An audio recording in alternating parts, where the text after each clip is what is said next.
Popcorn Poops is brought to you by Audible.com. Please visit audibletrial.com/popcornpoops for a free audiobook and a free 30-day trial of their subscription service.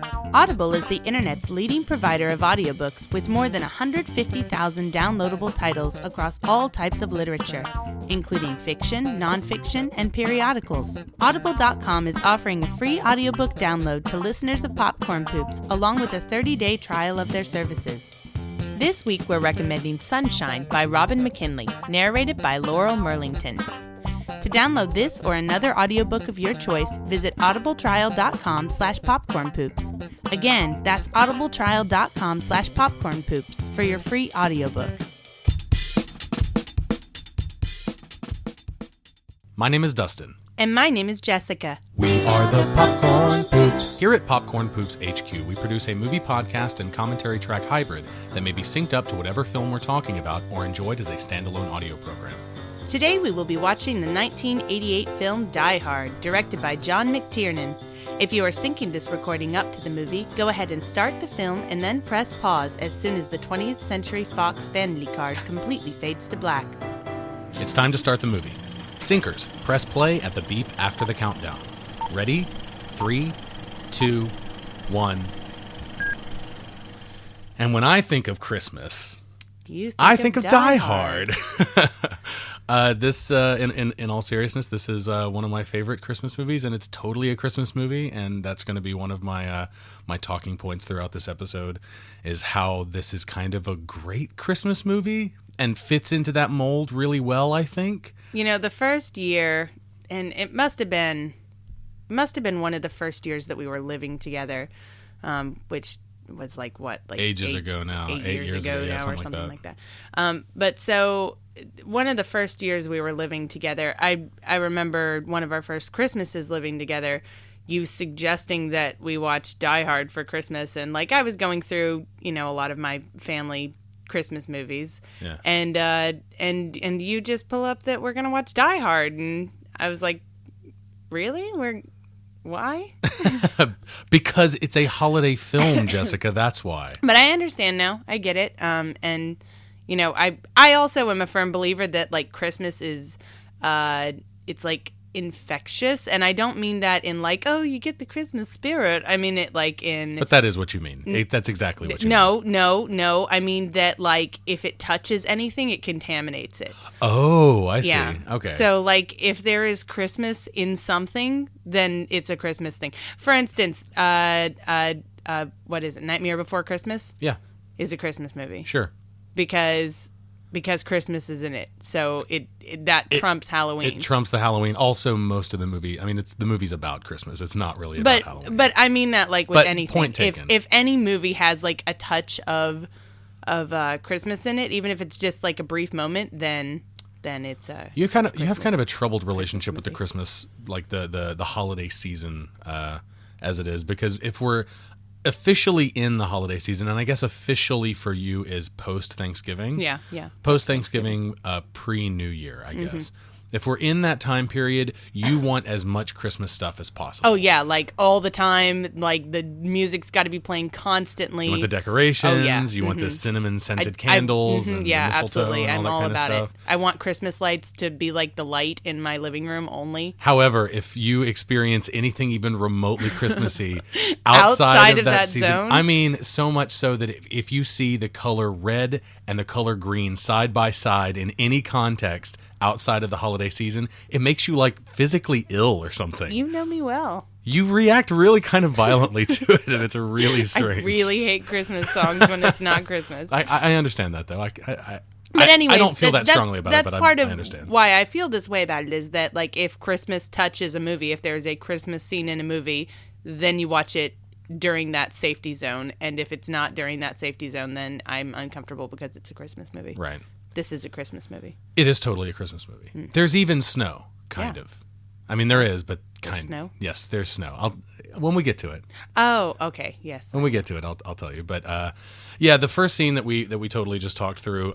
It's when he's on the plane. We do get when he's on the plane and he's sitting next to the guy that says better than a hot shower and a cup of black coffee or whatever he says is the best thing to do to survive air travel is when you get to your hotel or wherever you're going, you take off your shoes and socks and make fists with your toes in the carpet, right? And Bruce Willis's character John McClane kind of scoffs and says okay and brushes it off or whatever. And in that scene, not only do we get our first reference to the holiday season when he's getting off the airplane, you can hear the announcement, the pilot's announcement that, have a Merry Christmas, Happy Holidays and all that kind of stuff. But we also get a lot of like really great visual storytelling elements. Yeah, just immediately. Just right off the bat. And this movie to me is it is the perfect balance of visual and expository, like in dialogue, storytelling. It has the perfect balance of all of that. And most of the stuff, I mean, we're seeing a lot of this stuff right now. In every scene, there is something that the characters don't tell the audience, but the filmmaking tells the audience. Well, I mean, right off the bat, when he's sitting in the plane, we see he's got a wedding ring on. It's prominent in one of the first shots because he's clutching the armrest of the plane, and so we see his wedding ring.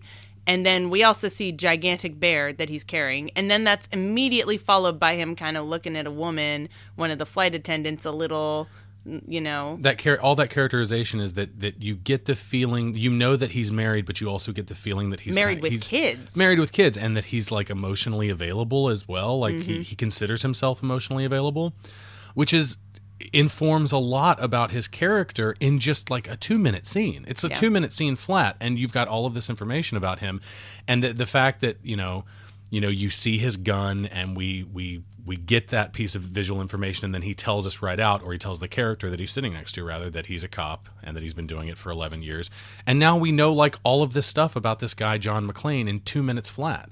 And it doesn't feel like overly expository. Did we already see? I think we already saw it. The girl who Argyle. That's my man, Argyle. The girl who ran and jumped into the guy's arms. Yeah, one of 3 Playboy Playmates. That's right. Featured in this film. What's up, Die Hard? It was the 80s. Die Hard. That's all I can say is it was the 80s. That one was Terry Lynn Doss, I think was her name. name. Very nice. Do you know what year and what month she was the Playboy Playmate? No, I didn't. I saw it and did not care remotely enough to write that down. Argyle. He's one of the great characters in this movie. Man, they got a CD player in the car and they got a VHS player. That's awesome. This actor's name is Devereaux White, and he hasn't done a whole lot since this. I haven't really seen him in anything prominent, but he's just great. Yeah, he is. He's fantastic. And like basically all of the characters who have names in this movie, even very, very tiny, tiny parts, everybody gets an arc. Everybody gets a payoff. I mean, he's a character. We immediately know he was a taxi driver, but now he's driving a limo for some reason, and he's not really doing a good job because we hear things about him saying that his boss thinks he's traveling to Las Vegas or something like that. Well, he's driving a limo, and you can see his passenger is sitting in the front with him. Right, which I love. I love that they're both so uncomfortable with this situation that they're both sitting up front, like totally ruining. And like the way that Argyle's like, it's cool, man, relax, we got everything in here, as though like, they're totally equals. Like, look at this car we got a CD player and there's a bar.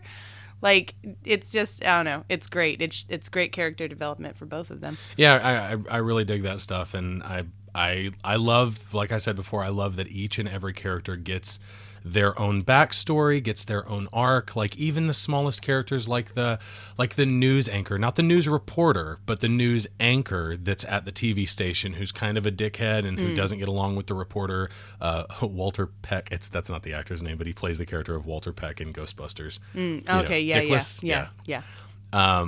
Yeah, even that character kind of has his own little tiny character arc. And it's amazing like how they squeeze all of this development into this movie that when you think about it, if you say, well, what characterized Die Hard? Well, it's an action movie. It's a lot of shit getting blown up. Yeah, it's gunshots and explosions. But it's so much more than that. There's so many little elements that make this movie just, I mean, rewatching it is just amazing because you pick up on all these new things every time you see it. So in case you were wondering, Argyle's choice of Christmas music was Christmas in Hollis by Run DMC. Oh, yeah? Uh-huh, yeah. I can't say that I know that song very well. Yeah, I know it better than I do want love to the now. line, though, that where Bruce Willis says, "Don't you have any Christmas music?" And he says, "This is Christmas music." It is. It was also used in the season finale of the first season of Orange is the New Black. Oh, was it? Yes, that's all the trivia I have for it. About as far as I can go. I love how deserted this like the outside of the building is. It's very ominous, because they pull up to this huge building and we know there's a gigantic Christmas party going on here, but it's empty. It's just empty and deserted as far as you can see. This building was actually under construction when they made this movie. So it really was then. It really was. This is actually the Fox, or at the time it was... Oh, there's a typo coming up here. Oh, yeah, that's right. I was going to point it out, too. But he's typing his wife's name into the video directory, like this super, super crazy high-tech device to look up people's names in the building. Yeah. And he's looking for his last name, McLean, because he's going to see his wife. Why wouldn't it be under McLean? So he looks under G for Gennaro and sees her name spelled there. with an A there. Yeah, and it's spelled with an A here, and as soon as he clicks it right here, it changes to an E. Gennero. But there's another little piece of visual storytelling where he didn't have to say anything about his divorce. He didn't have to say anything about, the troubles that he's having. Are they divorced? I thought they were just separated. They're separated now. I don't think they're divorced, but yeah, we don't. Characters don't have to say anything about it. We don't hear anything right there. Nothing. There's no conversation about it. There's just like a little look from him, and then says like Jesus Christ or whatever. And it's just like, okay, wow, yeah, she's using her maiden name. Like that means there's a and he didn't know she was using her maiden name. It's great. When it's done well in a movie, it seems effortless. But how easy would it be for a movie to just be like, we're going to put all of this information into characters' mouths and say, right. "Oh, well, my wife and I are going through hard times right now, Mr. Well, they even had the opportunity. Argyle asked him about it. Yeah, absolutely. And he brushed him off, and we learned that stuff in a better way, in the very next scene. Because he isn't the type of character who would just say that stuff out loud. Exactly. Right. It's good. It's good it's good writing. Die Hard is good writing. What's up with that? Watching this just makes me miss Bruce Willis that gives a shit. He just doesn't give a shit anymore about anything that he does. What's he been in recently? It's hard to say because I don't watch his movies anymore. The most recent Bruce Willis movie I saw, I guess, was probably Looper. And I thought he was fine in that. He seemed to give more of a shit than, say, for example, Cop Out, that great Kevin Smith motion picture. But yeah, there's so much in this, and he seems kind of tough guy and aloof right now, and that kind of character. But later on, when he has to do some really dramatic, emotional, heavy lifting, he does really, really well. And he even here, we just got another look at before he got kissed by the dude on the cheek. He was looking at another woman again. He was just looking off in the distance at this woman who was standing across the room. And I mean, it's these very brief little moments, but they're focusing on them long enough to let us know that this is a part of the story. And it's funny to me because the first time I saw this, I really, I expected just a lot of people getting shot and things being blown up and a lot of cussing and I mean that's there. It exists. There are exploding helicopters and stuff, but really though, it's about the characters. It's about this cop and his relationship with his wife and then his relationship with another cop that he meets later in the movie, which is probably my favorite relationship in the movie with Al. Yeah. I love the connection that they have. Yeah, it's really great. Through the radio, just it's through the radio. It's too bad that Reginald Val Johnson, the guy who plays Al Powell, Sergeant Al Powell in this movie, he kind of got typecast as a big cop, big fat black cop. Oh, really? In a lot of, he played a cop in this, and he played a cop in the TV show Family Matters, the Steve Urkel show. Mm-hmm. And with those two things, it's basically he's just the cop guy. Oh. He's just the donut. Well, he does a great chop. job in this movie. But man, Hart Bochner as Harry Ellis. Oh God, Ellis is awful. Is one of the slimiest characters in so all slimy. of cinema. He's all sleaze. He's so gross.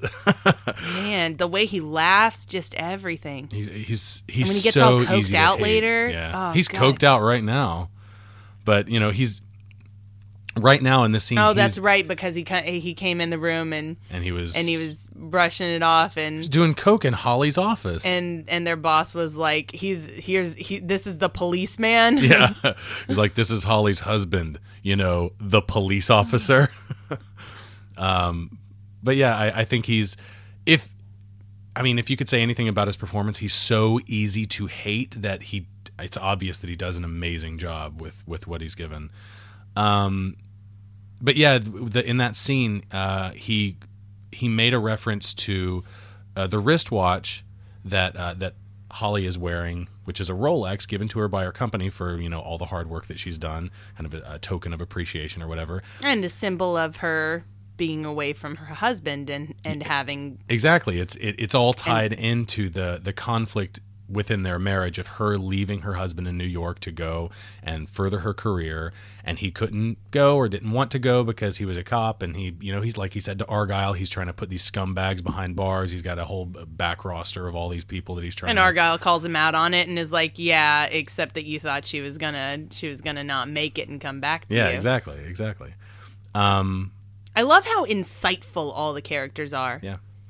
But the Rolex thing is just a little piece of information that in the context of the scene just feels like another like twist of the knife in Bruce Willis's character in John McClane's heart and whatnot. But it comes back later on in such an important way, in such a significant way that just like a lot of the things in this movie, it's all about giving these elements arcs and tying things up in a really satisfying way. And as far as like satisfying narratives are concerned, this is basic. Like I really think this is kind of a perfect movie. I think it's basically a perfect movie. Die Hard is basically a perfect movie. You're going on record saying that. It's a masterpiece, Jessica. Okay, I'm okay with that. I love all the context behind this line. So before we had a comment about Japan, and of course you and I have to talk about anything that has to do with Japan because we live here. So, but earlier he makes the joke like, thought you didn't celebrate Christmas in Japan. We do celebrate it here. We are celebrating Christmas in Japan. We celebrate it with Kentucky Fried Chicken. That's right. And with sushi sometimes. That's right. And really bland cake. Mm-hmm. Really, Christmas cake is a big deal. And they are really, really cute, and they taste like sponges, like actually like dish sponges. So if you want your sponge-flavored cake, your dish sponge-flavored cake, you have to reserve it. Yes, you do. You've got to reserve that cake. And that's Christmas you got to reserve in Japan. your chicken, too. Yes, you want that right. KFC. You want that bucket. That's right. You better reserve it like at least a month in advance. And so that's proof that we do, in fact, celebrate Christmas in Japan. We do. We have 3 Christmas songs in Japan. There are only 3. There's the Mariah Carey song, All I Want for Christmas Is You. Yeah. There's the Paul McCartney song, the Wonderful Christmas Time. That one. Yeah. And then the most important song, the one you will hear in every store that you walk into on repeat, is go ahead, you can. Last Christmas by Wham. Only the best Christmas song ever written and recorded. Why do they love it so much? I don't know. Anyway, so then she makes a comment later. She's talking about using her maiden name. And she says, and he's questioning her about it, and she's explaining by saying this is a Japanese company. They think that a married woman's got 1 foot, and then she gets cut off by the playmate character, Kim, played by Kim Malin or Malin. We're going to see her later. Oh my God. She'll be having sex. Yeah, well, we're going to see her. We're going to see her, all right. We're going to see her. Anyways, but she gets interrupted by them coming in her office. Actually, I think it's Ellis's office. Anyways, so where does that sentence end? Where does it go to? In a Japanese company, her statement, this is a Japanese company, they think that a married woman's got 1 foot... I don't know. In the grave? Maybe 1 foot in the grave, or 1 foot... I don't want to... I don't want to presume something really terrible and sexist, but that's it's obvious where she's going with what she's saying. So maybe like 1 foot in the kitchen or 1 foot in the home. I think what she's probably getting at is that, her idea of a Japanese company, or her idea of what, Japanese society is like, is that working women also have a dedication to home as well as their careers. Their responsibilities are split because exactly. Clearly they're the ones who are going to be doing all the housework and taking care of the children. Right. So. Whereas a man can disregard home life altogether and just work himself to death. Yeah. Actually, that does happen. There is actually a Japanese word for working oneself to death. But I guess when it comes to women, I would more or less agree with that there is a stigma about a married woman being a career woman also, and how you just can't expect too much from her because sure. She's not going to go as far because she's already got responsibilities to take care of her husband. Exactly. So, unfortunately, I think that is a pretty spot-on assumption still of sexism in Japan. Unfortunately, that's still a major issue here. The thing I really like about John's character is that he is in the wrong, like with his wife. Yeah, he is. He is absolutely 100% in the wrong. But he knows it. And that's right. And that's another thing, is he knows it, and he has, through the events that that transpire over this evening, he learns that he is in the wrong, and he learns what he has to do to keep his family together. And he has to make the sacrifice because that's just the right thing to do. And it, he does it in maybe a way that not everyone experiences. Not everyone gets to rappel off the side of an exploding building with a fire hose. So he comes to it in really interesting ways, but he comes to it, and that's what's important. So what we're seeing now is that the terrorists, or what we think are terrorists, are raiding this building that they're in, the Nakatomi Plaza, and they're preparing to take it over. And we've got this character here. I don't know all of the terrorists' names. I know some of them, and I know some people's names, but I don't know who is who. Like there's a Marco and a Tony, and I don't know which is Marco and which is Tony. I know there's one named James. Oh, here we're getting the feet on the carpet. Yeah, we've got the making you fists with your toes in the carpet. And it clearly works because he says "son of a bitch." But yeah, there's one terrorist by the name of James, who's played by the same man who played Vigo the Carpathian in Ghostbusters 2. Okay, yeah. But he doesn't get a whole lot of screen time or very many lines, and I think most of his lines are in Russian, or not Russian, German. Actually. Yeah. Did you know that a lot of the German in this? Well, not a lot, but there is apparently, according to the internet, because I do not speak any German, but there is apparently a bunch of incorrect German, mostly from the mouth of Hans, or maybe entirely from Alan the mouth Rickman? of Alan Rickman. Yeah. That there's a bunch of just illogical, doesn't make any sense, not German, like gibberish. Way to go, Snape. But as I understand it, maybe all of it is from him. I think my favorite, as far as the German is concerned, I think my favorite part of the movie is when Alan Rickman's character says to the character Carl, he says, "Shoot the glass" in German, and Carl just kind of looks at him like he doesn't understand, and then he says it in English, and then he understands. This moment right here is again intense character development, right? Where we those see are brothers. They're brothers, and we see this guy. He just doesn't care. He wants it done, and he wants it done now. So he's fine with maybe ruining everything by trying to get. He's chainsawing through. I don't know exactly what they're trying to do. Something with cutting the phone lines, but yeah. For some reason, if he chainsaws through all of it before the guy is finished, we get the impression that would be a problem. Right, like but he does it anyways. Yeah. I think he's rerouting power for certain things that they need, like but the he elevators could have and messed stuff up like that. everything right there. As far as we know, he could have ruined Oh, everything. you can see Vigo back there in that shot. He was just chilling. And here, okay, so here's when things get real, right? Yeah, so the terrorists have walked in and they're shooting. There's Vigo down the hallway. And all I can say right now is I just want him to just go get his shoes. Just go find them and just go put them on, man. If he only knew what he was going to go through. If you only knew, please just go get your shoes and put them on. And here's our second playmate. Boobs! Yeah. Yep. And that's basically why they put the Playboy... It came with a Y, by the way, in case you were wondering. Is it? I guess that's why they hired the Playboy Playmate to be in their movie, is because they needed some boobs. They need some boobs. Are those the only boobs in the movie? No. Oh, well, okay.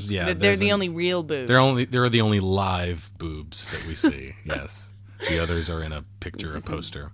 Two-dimensional boobs. Later. The picture, the poster that he finds of another Playboy Playmate, the third Playboy Playmate featured in this film, is actually another great example of like visual storytelling, where like no dialogue happens and we get to like they make a call back to that, and it informs the audience of something without actually having to put it in dialogue. And I'll bring it up when it gets there. Yeah, I guess that's why you hire a Playboy Playmate to be in your movie. Mm-hmm. You know? Well, I mean, unless you're going for their, obvious acting talents and credentials and schooling. This week, watching this and paying attention to it and making notes and stuff for the show, I tried to pay really, really close attention to the like the floors that everything is on, like what floor what is happening on. So as far as I can tell, the 30th floor is the 30th floor is the office that they're in right now. Where the Christmas party is taking place. The 31st floor is where the vault is, and that's also like a completed, floor. Then the 32nd floor is the construction floor, and I think the 33rd floor is a computer floor. And he actually he says something about that when he's checking the floors and he's going up the fire escape. He's like chanting it to himself. Yeah, he's saying it to himself to remember what's on each floor. He says, "This is construction. This is computers," and I was trying to keep a close eye on that. But like those 4 floors are really the key ones, and then there's also like the roof and the area are like right under the roof, like the access to the roof is our key locations. So I get the feeling that maybe the 30th through 34th floors are like maybe the top 4 floors in the building, but I'm not sure how many floors are in the building total. I don't think we ever find out. But yeah, there was a line earlier that was kind of, if you think about it for a second, it's kind of a weird moment when he's checking in and he sees that Holly is using the name Gennaro. Mm-hmm. The front desk man has him check in, right? Has him check into the machine. And then after he checks in, he says, "Oh yeah, they're up on the 30th floor. They're the only people in the building." And then once he says that, you're like, then why'd you make him check the directory? Yeah, that's true. Here's another moment where I'm wondering why right here. If Hans has Takagi's entire background memorized, yes, which he does because he just recited it to him. Oh, this is where he says, I'm sorry, computers 32, construction, and then... Yeah, where he's reciting it to himself. Yeah. Anyway, so Hans is like walking through the crowd and he was looking for Takagi and... all this information about his life. He knows everything, like the years that he was born, the year he was born, the year that he went to this school, the year he went to that school. Like he's got his biography memorized. Wouldn't he know what he looks like? You'd think so, unless he was just playing a game. I guess so. We also got our first moment there where we realized that McClane's wife, Miss Holly Gennaro, is not going to be like a sit back and do nothing girl. She's going to do something because she immediately stands there and she's the one who has more control than even her boss at that moment because she's telling him not to move and not to talk. Let's not give her too much credit because she doesn't really do that much. Okay, she doesn't do well, but she doesn't. I don't think this movie's about her and she doesn't have room to do very much. But what she does do, she does. Okay, so she does well. I'm gonna throw the ball into your court, since you are the really literary minded person. He walks in Hans Gruber walks We're in talking and about sees the Alexander the Great quote. yeah, and he sees all of these models and all the development that the Nakatomi Corporation is working on around the world, and he says, "And when Alexander saw the breadth of his domain, he wept, for there were no more worlds to conquer." It's a misquote. Is it? It is. Okay, that's why I tossed you. Well, the ball. I mean, a misquote is, but that's a really harsh term to use for it. It's not that it's a misquote. It's that the earliest date of the actual quote that we have was written by Plutarch in one of his essays, and Plutarch lived. I don't know when the essay was called "On Contentment of the Mind" or "On Peace of the Mind" or something like that. Right. I don't know when the essay was written, but he lived from 46 to 120 A.D., so that was a really long time ago. And the original, probably the earliest source of that quote comes from that essay. And it had something to do, like it was more after Alexander learned about the infinite number of worlds in the universe, he said, "There are so many worlds and I have not yet conquered even one." And I'm guessing, after thousands of years that we've just kind of... it's just evolved into something else. But the meaning is totally different. I guess because you're talking about something that has not yet been conquered or has been conquered, but Right, but in the context of that scene, it sounds like Hans Gruber saying that Alexander has already conquered it all. Right. Instead of weeping over the things that he can't conquer. Hasn't, right. Hasn't yet it is, conquered. but I guess it's just been changed. And I mean,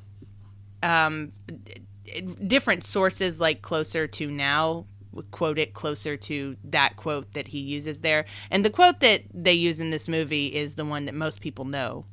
It is a really famous quote, but saying a misquote of something that's so old that we actually don't, I mean, nobody knows what, I don't think even Plutarch actually knew what Alexander the Great actually said. Yeah, probably not. So it's, misquote is kind of a harsh term. You mentioned World War II before and how there are a couple of references to Pearl Harbor in the movie. There are a couple of other references to World War II as well. The first being that, and you didn't actually say what Takagi said. He said something about the cassette tape line. Yeah, he said Pearl Harbor didn't work out, so we got you with cassette tapes. That's a really because when you heard that line, you didn't really understand the context for what he was saying. Yeah, I didn't really get what the cassette tape thing. It's a thing that really kind of cements this movie in the 80s, because the 80s was the time period that the bubble really started and was going full force in Japan. And people were throwing around a lot of money, and there was a whole lot of development going on. And Japan the time when if we had been teaching while we were here, then we would have made a lot of money. Oh yeah, and that continued through the 90s for foreigners coming over and working in Japan just as English teachers, because people had discretionary cash to just throw at English lessons and stuff like that, and people were charging insane amounts of money, and that's people were paying it. That's what we would have experienced, like from our point of view, but during the gunshot in my ear just surprised me. But during that time period, Japan was really kind of stretching its international business and buying up a lot of American companies, and there was this, I would say, a conservative sentiment in the United States, meaning a sentiment held by conservatives, that Japan was taking over, and that in some way it was kind of revenge for what the United States did to Japan during World War II, defeating them in World War II in the war in the Pacific. And that Takagi makes a joke about that, and he says Pearl Harbor didn't work out, so we got you with cassette tapes or cassette decks. It's a cute little line. It is. It's a little. I guess it was a little old of a reference for me. I mean, of course I remember, like, I had mixtapes and stuff. I remember making mixtapes off of the radio, but however, I never had money to buy a mixtape. The first time I was old enough to buy something in audio form with money, it was definitely a CD. Yeah. So it was, I guess the reference was a little before my time. I had a Walkman. I did too. I had some John Michael Montgomery tapes. Somewhere there is a mixtape where I recorded like the radio only version of My Heart Will Go On from Celine Dion, where like it's got like the words with Jack, you know, I'll never let go and all that stuff. Oh my god! And like they talk to each other. I think my I didn't have a very big tape collection, but in my tape collection was a lot of John Michael Montgomery, Weird Al, and Carmen. Oh, God. Carmen, as in like the Christian pop singer. Yeah. Mm-hmm. It was a dark time. Yeah, it's a dark time for me to have to relive your memories too. Every once in a while, I'll get in the mood and be like, "Let's put on some really terrible Christian rap." Let's not.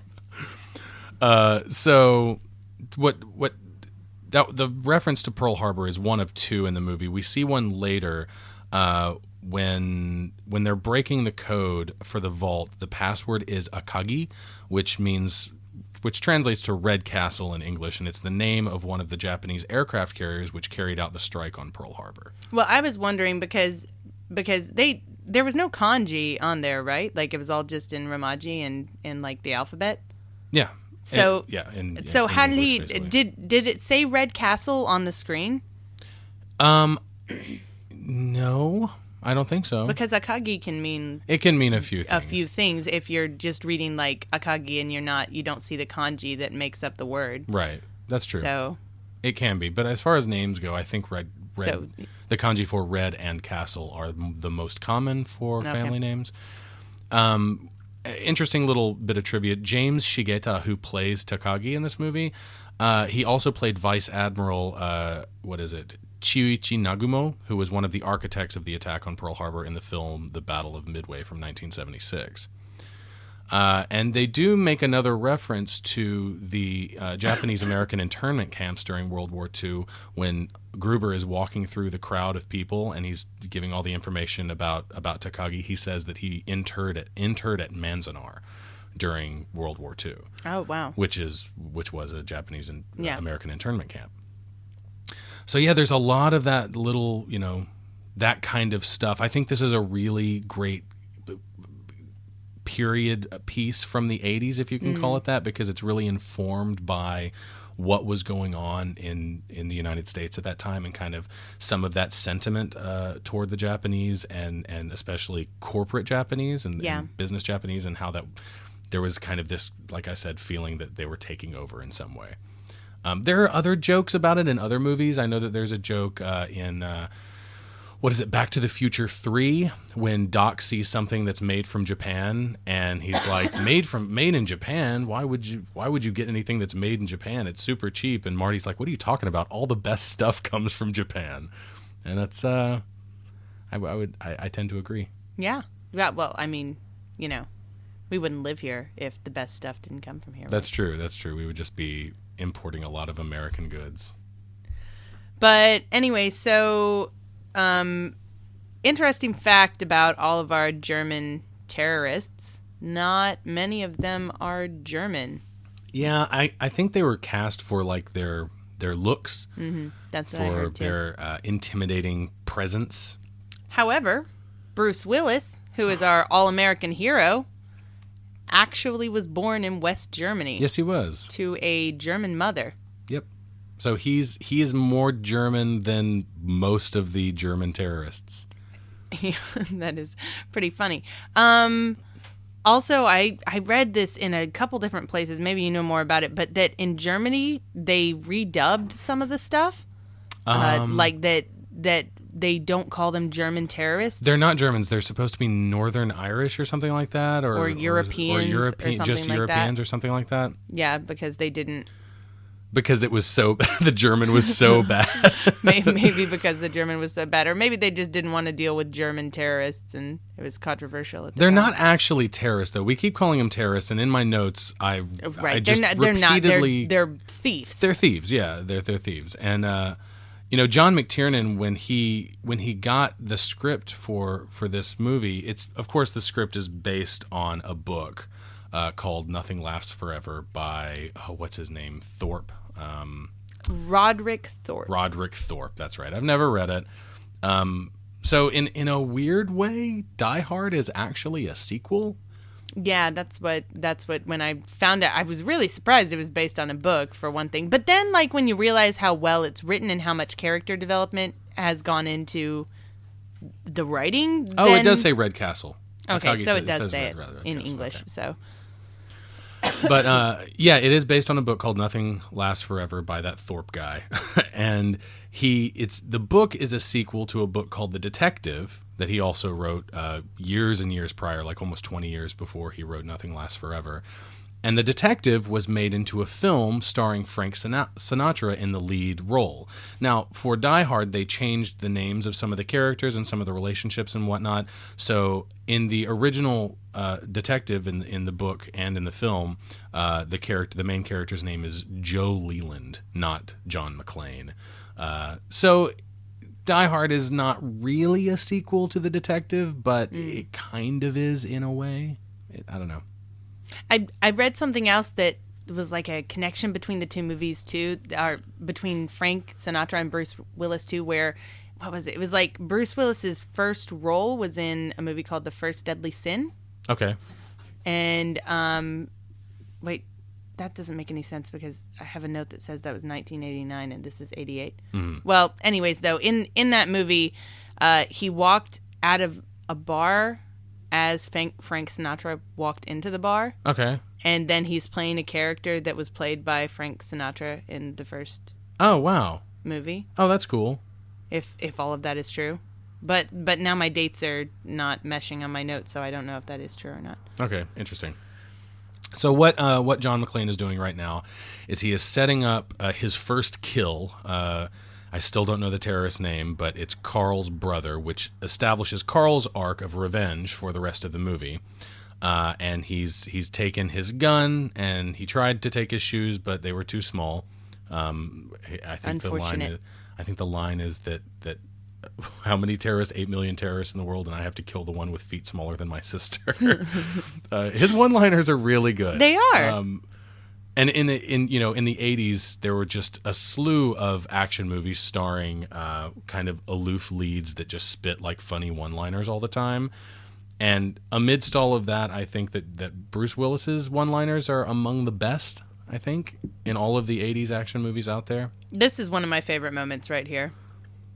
Now I have a machine gun. Yep. So he was setting up his kill with a Santa Claus hat, and he wrote on his shirt, "Now I have a machine gun. Ho, ho, ho." And Alan Rickman's delivery of reading this shirt is brilliant. It's really, really great. When he grabs the guy's head and pushes it to the side, if you're looking at the actor who he's pushing, you can see his eyes close, or his eyes close when he does that. I just love that moment, though. I just love the cockiness of it. Another bit Now of I great have a visual machine storytelling right here. You can see John McClane on top of the elevator looking down at the terrorists and listening to their conversation.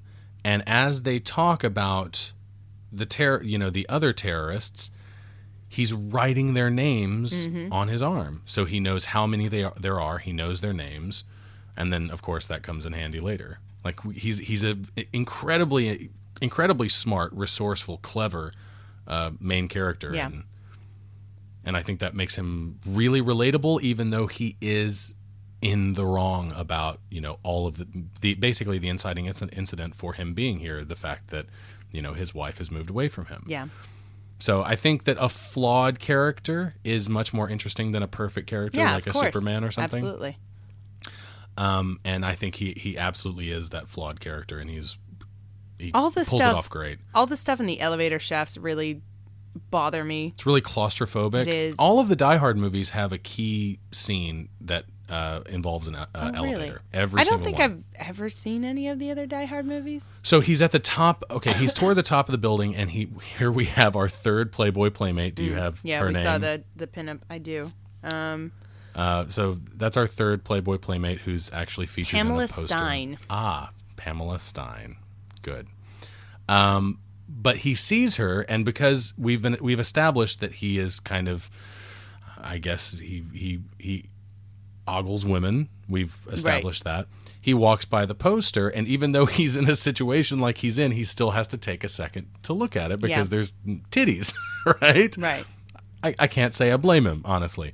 But it's actually more important than it seems, because when it comes back later on, we will understand as an audience, without any dialogue being said, that he knows where he is because he's been there before.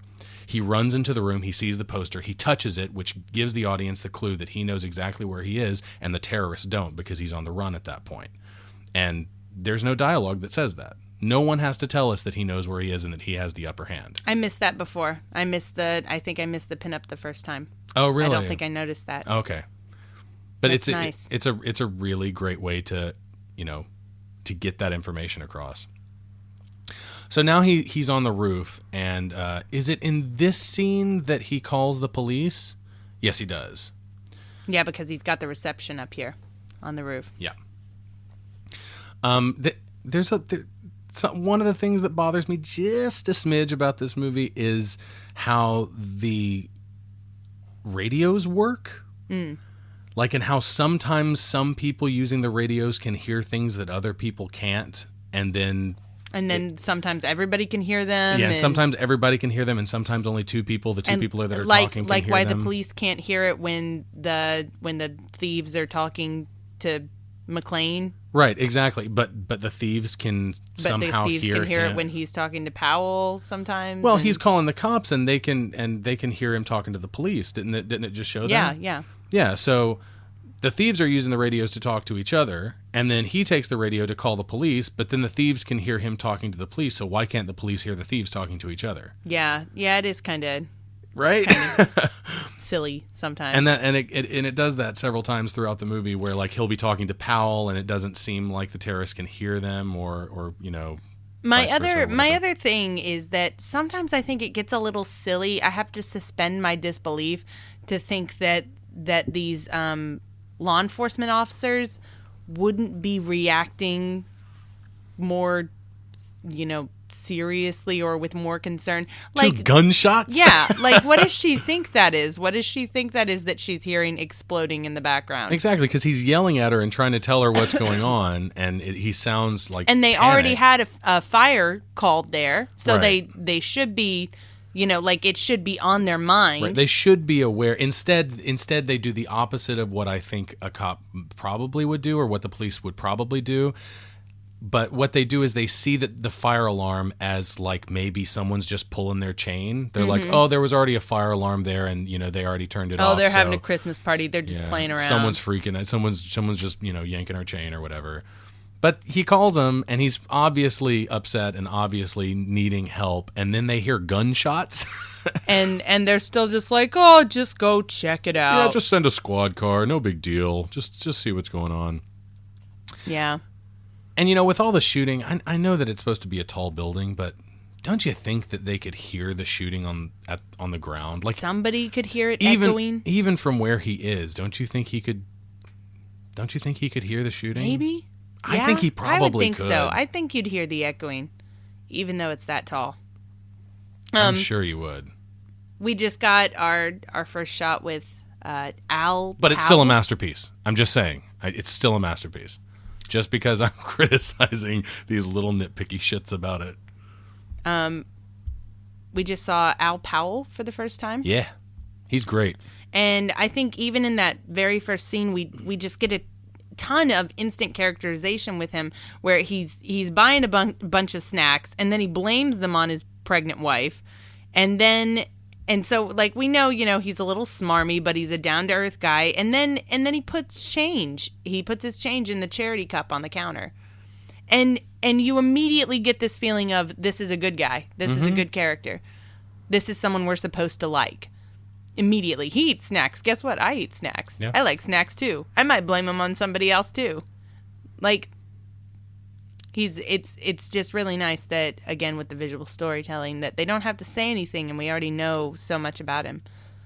There is really I mean, this really is one of those movies that kind of dwells in the good guys and bad guys thing. It does, which is usually a negative critique for me, but... It is, but I think there is a little bit of gray area. I think they've got characters in there that blur that line. When the FBI agents show up and they start acting like, a loss of innocent life is no big deal in this kind of situation, right. And then it kind of, to the audience, it kind of justifies them getting killed in the helicopter later on when the helicopter explodes, so you don't feel so bad about it.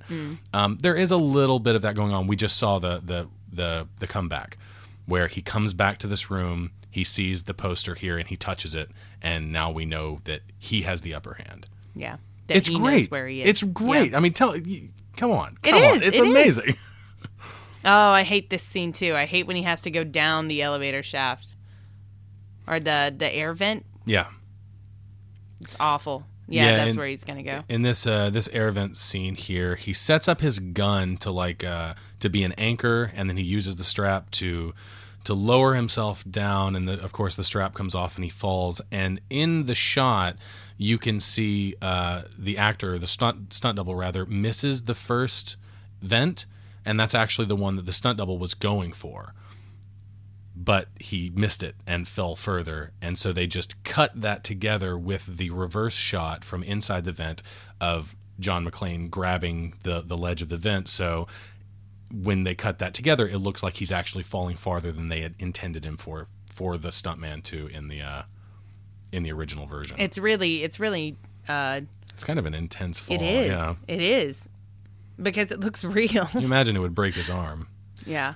I do at some point I do begin to wonder why Hans why Hans never used the hostages as bait or what, tried to kill them. What, with McClane? Yeah. Being I'm just going to start killing them one by one if you don't come down here. Yeah, exactly. Because, I mean, he kills a few, he kills Takagi and he kills Ellis. And he says that he doesn't want to kill people, and that's what they keep saying is that they don't want to kill anybody. But the end of their big master plan is to kill every last one of them by having them on the roof, bringing the FBI down in the helicopter and blowing the roof, so that the hostages and the FBI die, and they use that as a diversion to get away in the ambulance that's supposed to be in the big truck that they brought, although it's not in the truck when they get out of it, but no big deal. Whatever. It's a really little ambulance. I like that the truck says Pacific Courier, which means, what is it, bringer of peace or messenger of peace or something like that. Okay. That's a little bit of irony. So the strap breaks here. Yeah. You see. The stuntman fell pretty far, and then they just cut that with the reverse from inside the vent. Get a nice little intense little scene. Is this the first movie that had a crawling through the air vent sequence? I don't know if it's the first one, but it's got to be one of the earlier ones, right? Yeah. This is I love the lighting there. Yeah, the way it reflects off of all the panels and stuff. Yeah. Come out to the coast. We'll get together, have a few laughs.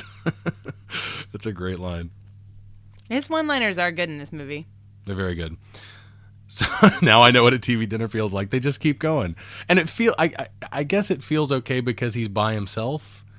And he's not really... He says a few of the one-liners to the terrorists and to Hans Gruber and stuff, but he's just constantly spitting them out. When he's by himself, just making the best of a bad situation.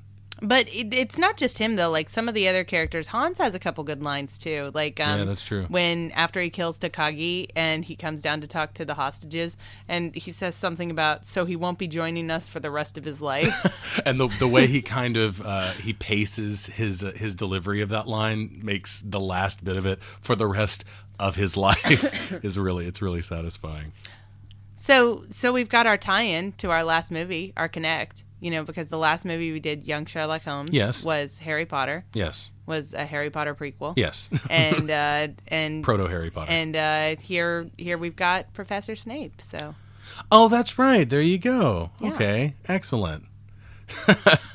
This was his first on-screen performance, his first film performance. Really? Yeah. Wow, that's a pretty big role for a first role. I think he was a very prominent theater actor. That makes sense. In Europe and England before this.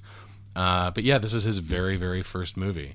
And of course, he is very theatrical, like as an actor. Like I feel he's got kind of that air of theatricality about him, but he's very, very over the top in this movie. Yeah. Like he restrains himself, and I think those look like boobs. I think the director. Thank you. I think the director kind of reins him in some. I think McTiernan does a really good job of reining in what could have been a very, very cheesy performance, like maybe Tommy Lee Jones in Under Siege 2 cheesy, like that big, that over the top, that terrible. I have no idea, even. but I'll take your word for it. But there are remnants of that really scenery chewy type performance in his performance. I think one moment really is kind of the tell for that whole thing, and that's when Holly tells him that they're nothing but common thieves. And then he like crawls over the floor to her, like just jumps across the floor, and he starts screaming in her face about something. I don't know. His movement is very exaggerated in that moment, and I feel that's very, very theatrical of him. Because if you think about Hans Gruber as like this stoic badass, like this stoic bad guy, he's not all that stoic. Yeah. He moves a lot, and Yeah. he's very animated. Yeah, you know? he's very fluid. He's very, he takes up a lot of the room when he's in it. Exactly. He definitely has a presence, and the presence doesn't just come from like his brooding or like his intimidating presence. It's more like he's very, very animated. It's got to be a weird transition though to go from theatrical acting absolutely, yeah, to behind the camera. In front of the camera. Yeah. Yeah. Yeah. Yeah. In front of the camera. I haven't done anything like even though you made a bunch of short films when you were in college. We went to different universities, so I was never in any of those. But I did a lot of theater acting when I was in college. Mm-hmm. I can't imagine. I mean, it's got to be really hard because everything when you're on stage has to be bigger. Otherwise, nobody's going to see it. Even your makeup has to be like, you look silly when you're backstage putting it on. You look like a clown when you've got it on, but on stage it looks normal. Well, I mean, in a university setting, when you've got like a group of like film students or video students who are making little short films and whatnot, you're probably working with a lot of theater actors. well, exactly. Aren't you? Like the theater department is our pool of actors because we just go over there and say, hey, we're shooting this little thing. We want to run auditions and see if we can get the best person in the department for whatever this little part is. And that's exactly what we do. And I mean, we're amateurs, so I don't think we were too terribly concerned about like whether or not their performances were too theatrical or just right for film, or just measured and nuanced just the right way for a film performance. But yeah, like we had to go to the theater department for that kind of stuff. But you can definitely tell, like in a professional production like this, in a Hollywood production like this, when you get an actor who is a theater actor and you put him in a film role, you're running kind of a risk. Yeah. You have to make sure that you've got a director that can, and Rein really them in. it's about reining them in. It's about bringing them back and saying, okay, you don't have to reach out to the audience because we're bringing the audience to you with this close up. This is right in your face. You can be nuanced. You can be subtle. So do that. And it can be tough. When McClane first came to this room in the scene where Takagi got shot, his shirt was white. And now he's back in this room and his shirt is brown. Yes. Is that what is that? Is that doo-doo and sweat? Yeah, precisely.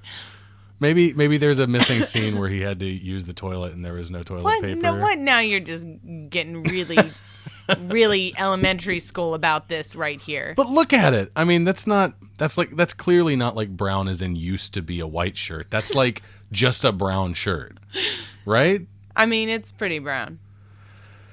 So I like this moment here when John McClane decides to throw the body onto the car. Well, he's pissed. He's tired of trying to get Powell's and attention. Powell's reaction is just, damn God damn it, Jesus H. Christ. There's a lot of really great cursing in this movie. Yeah, there is. And his driving here is referenced repeatedly. I love this moment where Argyle's just chilling in the limo and he's just dancing to some music, and behind him the cop car goes by with the body on it, like diving over the hedges. Yeah. And he doesn't notice. It's great. Some good stuff.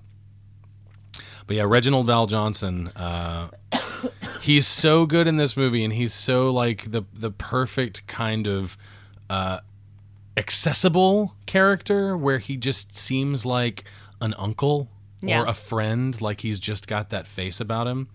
In this shot right here, we've got the news reporter. We're introduced to the news reporter Thornburg, who's played by William Atherton. Of course, we mentioned him earlier. He's the guy who played Walter Peck in the first Ghostbusters movie, and he's talking about Wolfgang Puck, because in that scene he's talking to a woman, and he's saying that he can go to this restaurant and they can go and they don't need to worry about reservations or whatever because he's good friends with Wolfgang Puck because he interviewed him or whatever.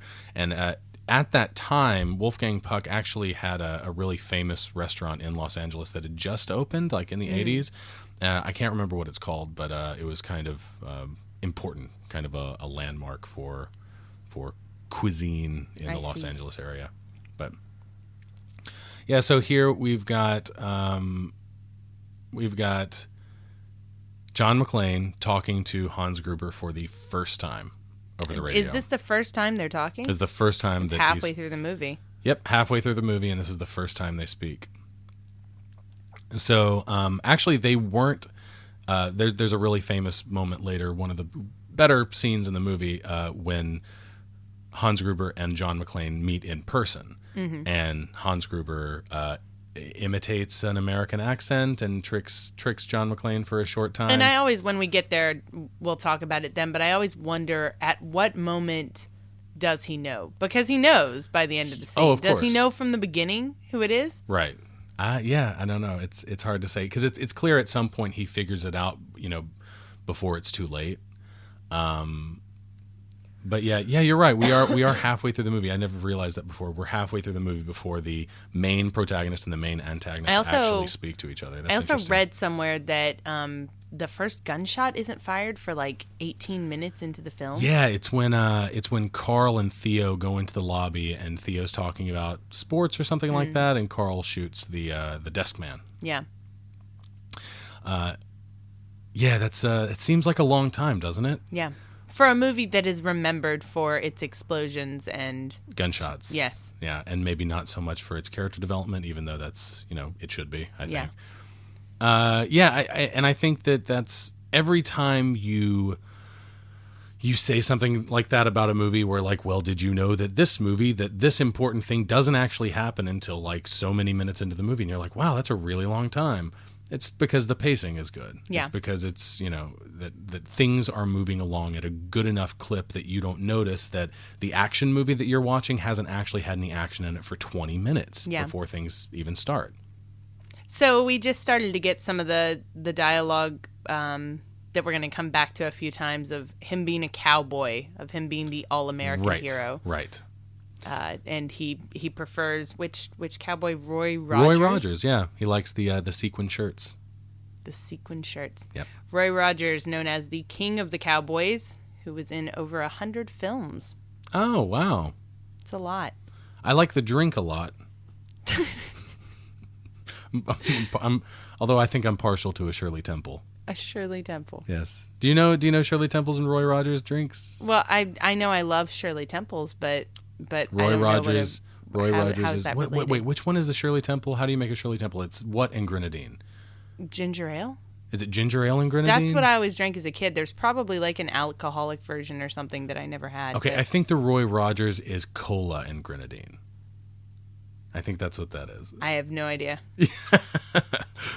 Wow, I just pulled that from like the recesses of my childhood memories. So we've got Theo here. I really love Theo. I think he's got... I like Theo a lot too.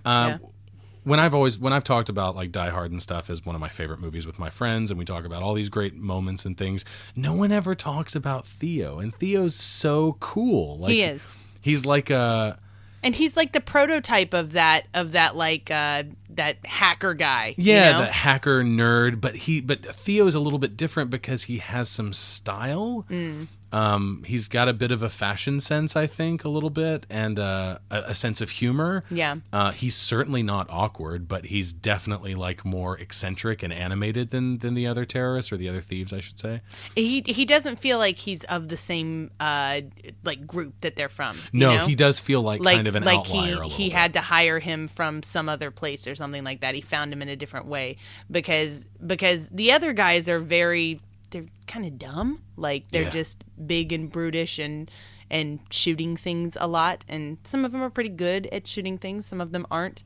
But Theo is he even makes some jokes about you didn't hire me for my charming personality and stuff like that. And he's definitely the brains of this. Well, at least the technological brains of this. And I think Hans likes him too, which is something. I don't feel like Hans treats the other guys really well. Like he's not very compassionate to them when their brothers die and stuff. Right, yeah. He doesn't really care when they're left on the roof and they're going to explode the roof. Yeah, exactly. But Because he's a real bad guy. But I think he likes Theo, though. Some of the smiles he gives Theo and some of the comments he makes give me the impression that he likes Theo, and that has to be. Maybe they have a relationship. No. Oh, I'm no? not going there. What I'm saying is that it I'm has to be that they're the two intelligent ones. Yeah. In this They're operation, the two smartest in their group. right? They've got like a bunch of heavy weight behind them to blow things up, but they're the two smart guys. So I guess he can probably relate to him more than any of the others on that level. That's really interesting, even though they're all supposed to be German, except for Theo. I think there are a couple of non-Germans in there. Like one guy's name is Tony. He mentioned Tony. Tony's not a German I don't think name. all of them are supposed to be German. Yeah. Because like they make comments about being from the what does he say, the Volksfrei, yeah, something like that. German movement, which is not a real thing. That's just something Die Hard made up. But it translates loosely, I guess, into Free People's Movement. Okay. There's a Facebook page. It has 8 likes. So, Jessica, did you make the Facebook page? I did not. Okay. But anyways, though, but we know that's a cover, though. Him saying when he says that he's a part of that movement, we know it's a cover. Yes. He actually isn't. And even when they have the number for the people of that movement or something, they call them and they talk to them, and they're like they've got a headquarters. Yeah, and although if it were the Yakuza actually, the different groups of the Yakuza do actually have headquarters that you can call and like visit their office, and they keep office hours and stuff. Can we like go take a tour? I don't know. I don't know about that. I don't know if I'd want to. Yeah. But anyways, though, like when they talk to this group in Germany, the group says that they're not related to Hans, that they don't have anything. They kicked him out. Yeah. Yeah. That this thing that he's doing has nothing to do with them, and that he was too extremist for them, I guess. So we know that him saying that he's a part of that group is a cover anyway, so I don't expect that all these people are German.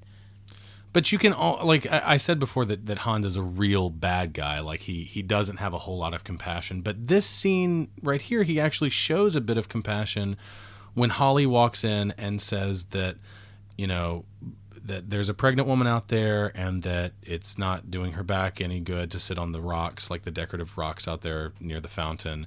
So she wants to take her to a back office to lay her down on a sofa.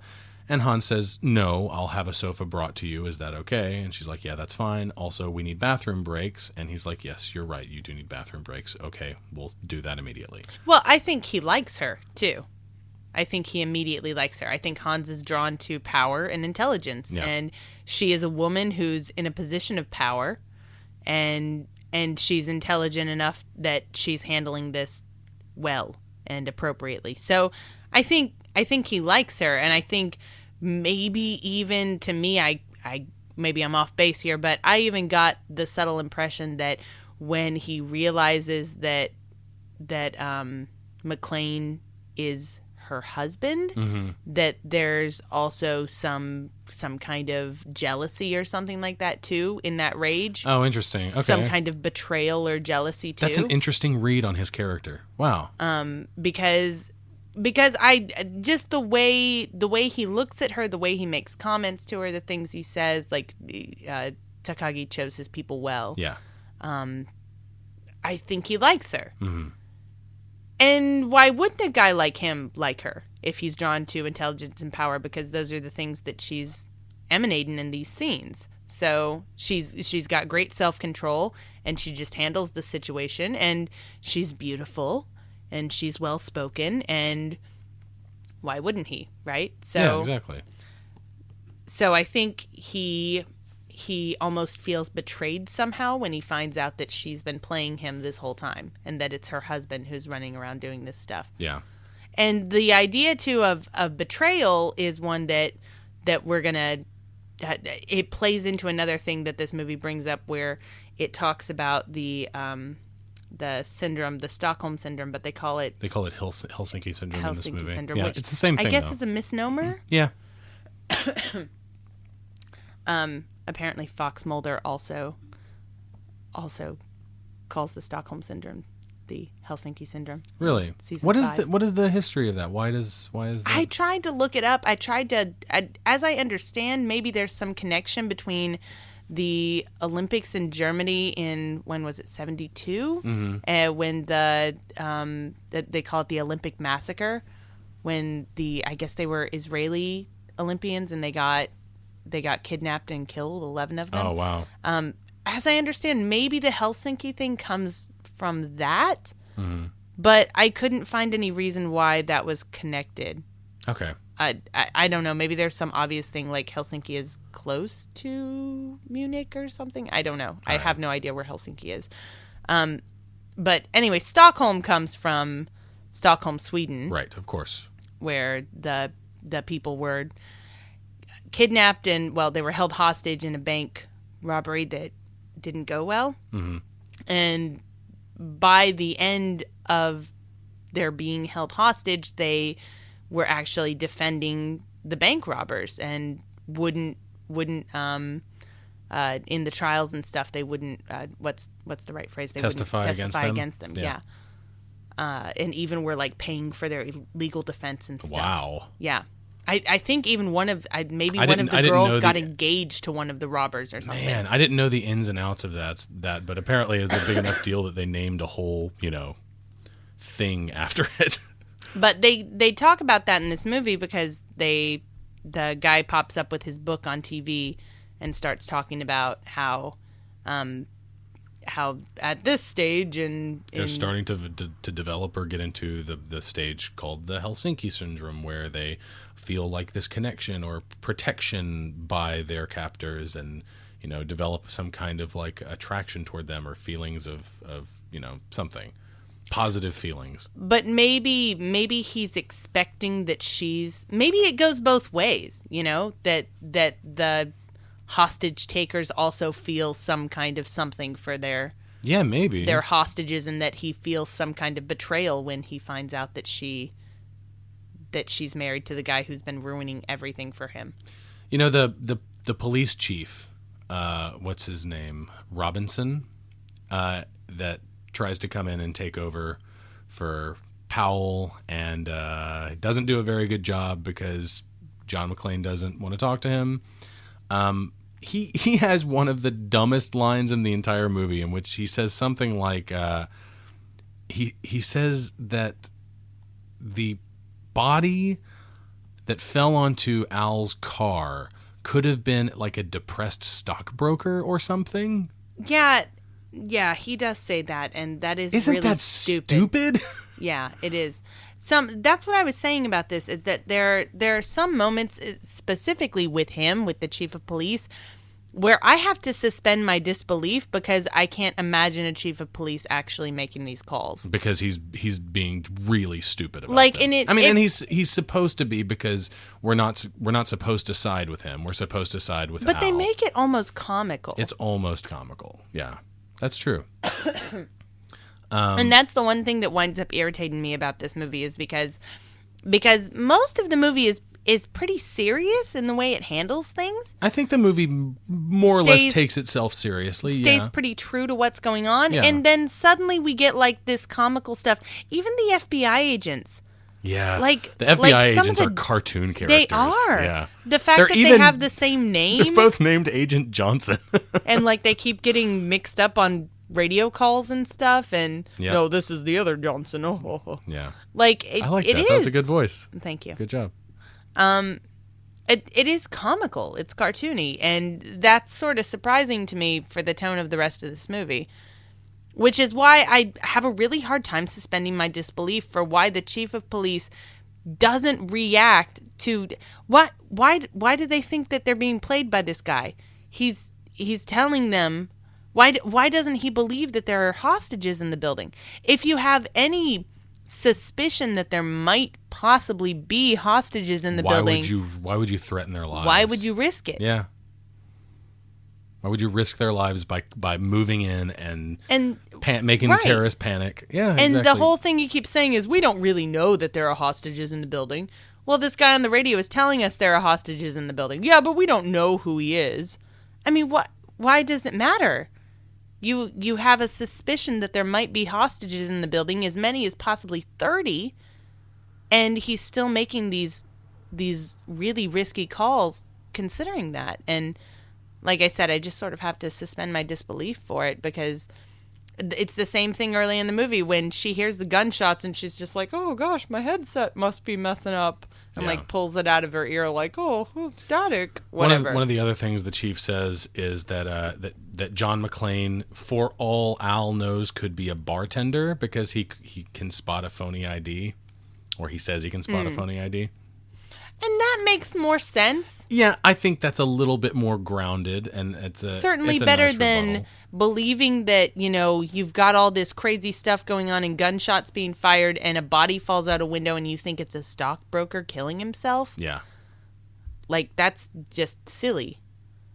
So, whatever. But, I mean, it doesn't like, detract from my enjoyment of this movie, but, well, I mean, I guess it does. I guess it does a little bit. It irritates me. Like I said, I have to suspend my disbelief, and I don't like having to suspend my disbelief in a movie. I want the movie to make me believe it. Fun little tidbit though.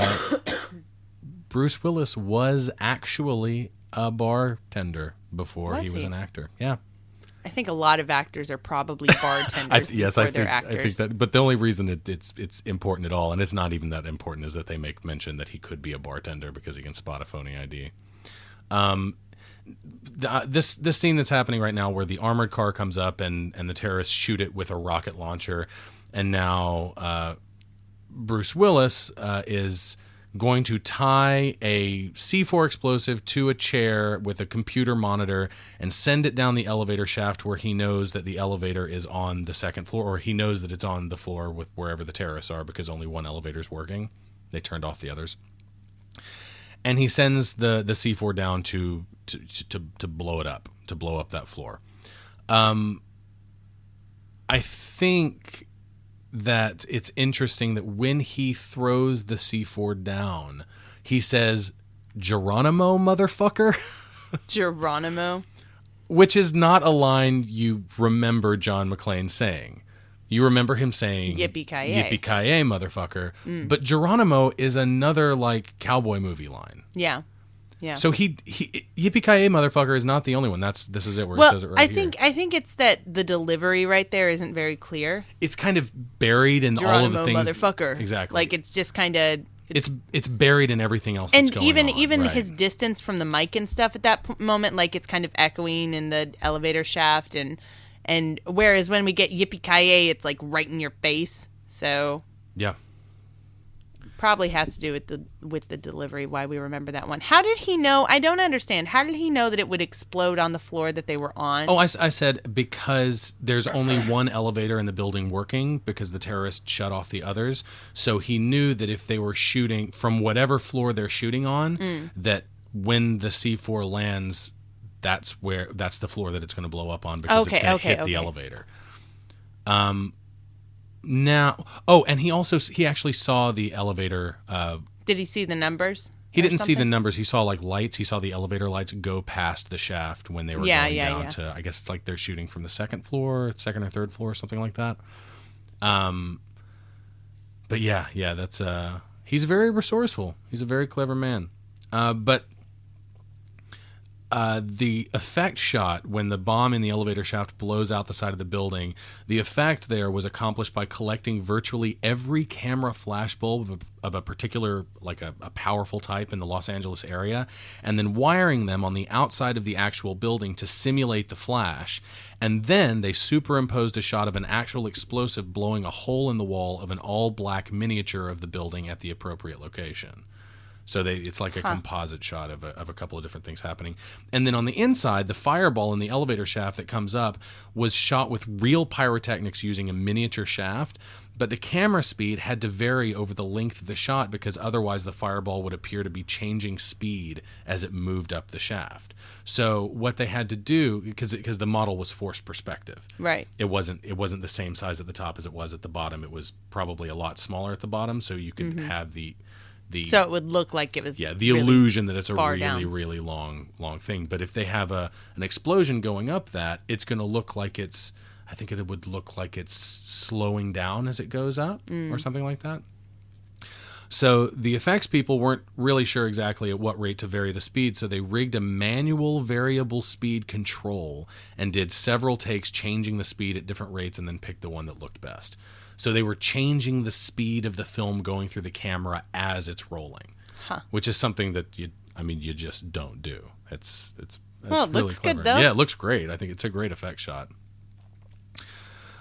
But yeah, so did we just miss the scene where John is talking to Powell, but Robinson comes over and he takes the radio and yells at John for the stuff that he did?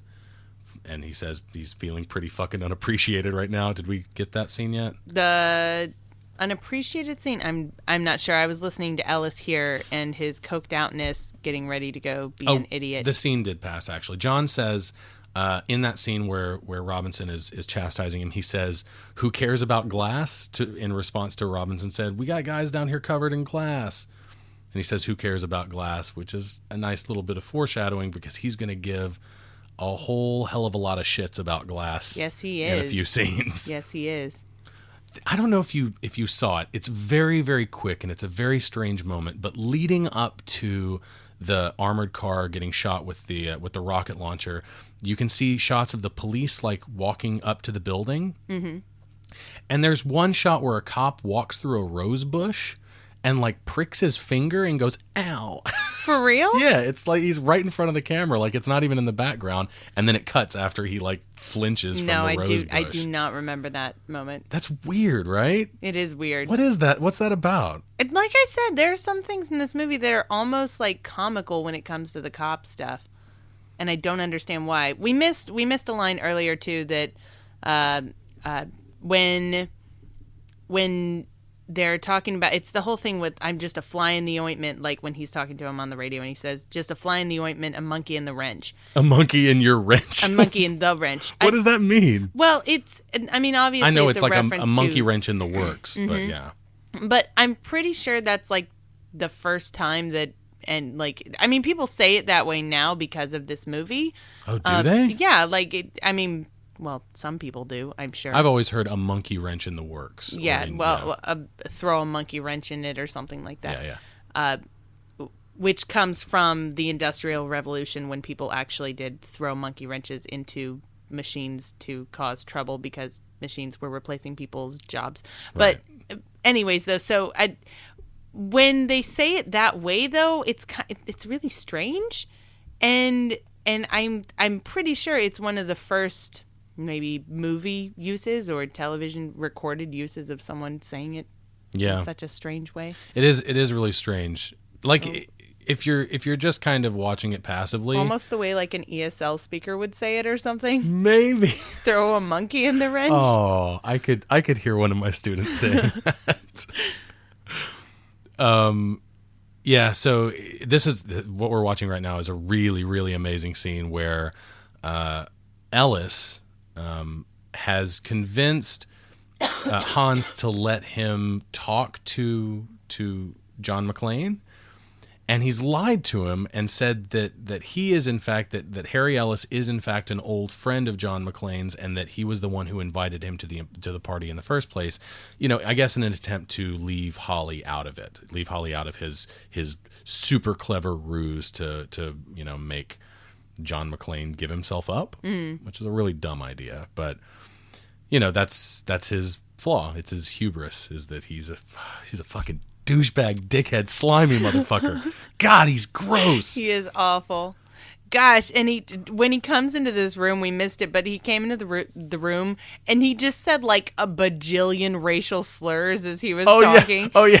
Like about like I don't know who you're dealing with, and then just his mouth just spewed like a ton of racial slurs. Like here's an example of this character. If you've never seen Die Hard before, and if that's the case, I don't know why the hell you're listening to this, but if that happens to be the case, this character actually says the word capiche.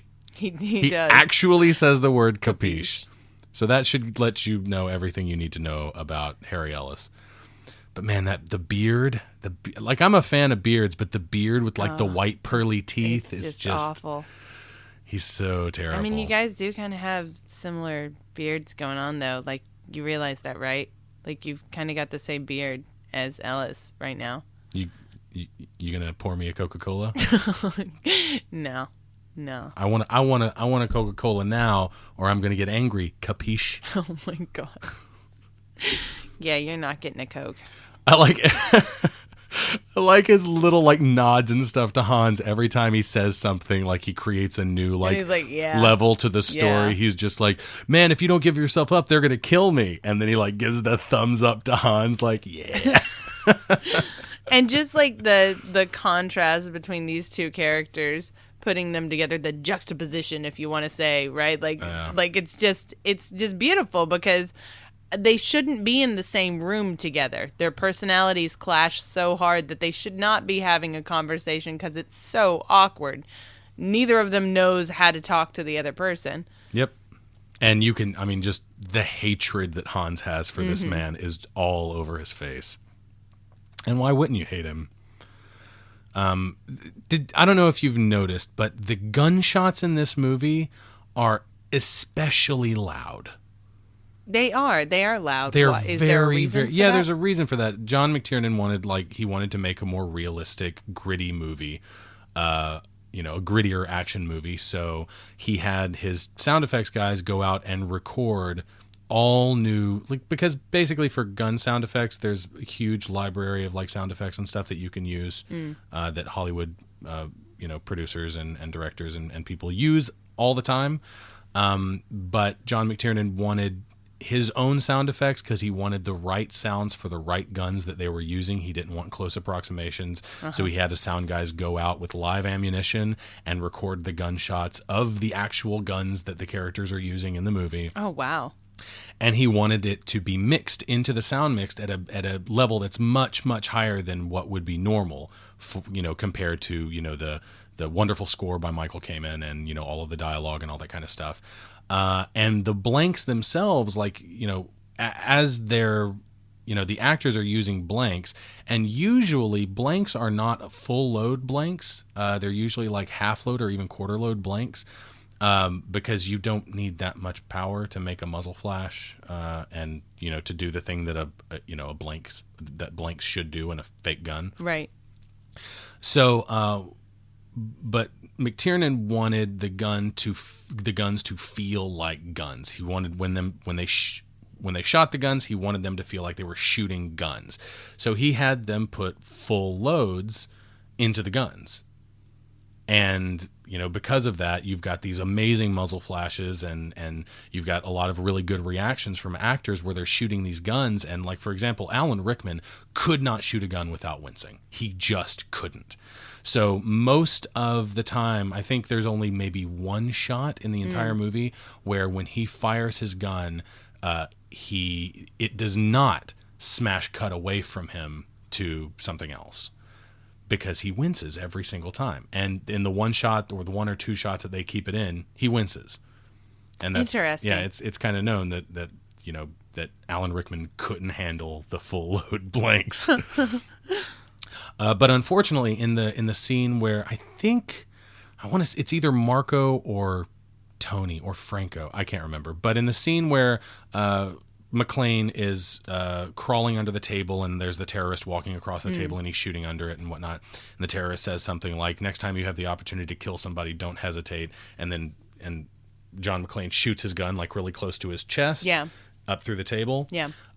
Again, those were full load blanks, and because they were so close to his head, Bruce Willis suffered permanent hearing loss. Because they were so loud. Yeah. Oh my gosh. Because that's way too close to your face. Yeah. To be shooting a gun with like a full gunpowder charge in it. That's craziness. That's and awful. He just shot it over and over and over again. Like we saw the scene. So yes, permanent hearing loss. A couple of the main actors got injured in this movie. Actually, I heard something else. Was it Hans that messed up his leg or something? Yeah, on the very first day of shooting, the very first thing that they shot was the scenes, or the scene where Hans and John McClane meet up near the roof, or on the roof, or up where near where the explosives are, which we're going to get to actually pretty soon here. And in that scene, Hans has to jump down off of this ledge to where he meets John McClane. And in real life, when he jumped down, he messed up his knee. And the doctor told him that he couldn't stand on his knee for like a period of time. So they had to shoot the rest of that scene. And for the rest of that scene, you'll notice that Hans is leaning up against a wall. And below him, that we don't see, is that underneath his clothes, he's got like a leg brace and stuff on that's like holding him up, so he's not putting weight on his leg. Wow. Yeah. So here's the stuff we were talking about before with the Helsinki syndrome, which is really supposed to be the Stockholm syndrome. Yeah, and we got Ellis getting dragged out. Asian Dawn and all these silly names that, well, I mean, like it's all terrorist organizations, and maybe or some kind maybe they're real. I don't know. But he does say he saw something on Time Magazine. In Time Magazine. Yeah. So I guess they are real in this world, in this universe.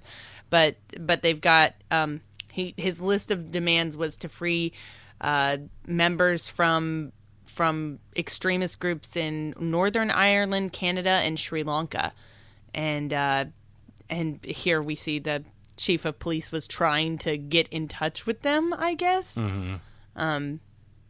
And now our FBI agents show up, Johnson and Johnson. So now Hans is up on the roof or near the roof looking for the explosives, so he can check and make sure that everything is still hunky-dory. And he's going to run into John McClane. And like I said before, this scene was not originally in the movie. They wanted to have a scene where John McClane and Hans Gruber met in person before the big finale. But they couldn't figure out a way to work it into the movie. They didn't have a way, because they were still writing this movie as they were shooting it. Oh my gosh, that's so silly. Yeah.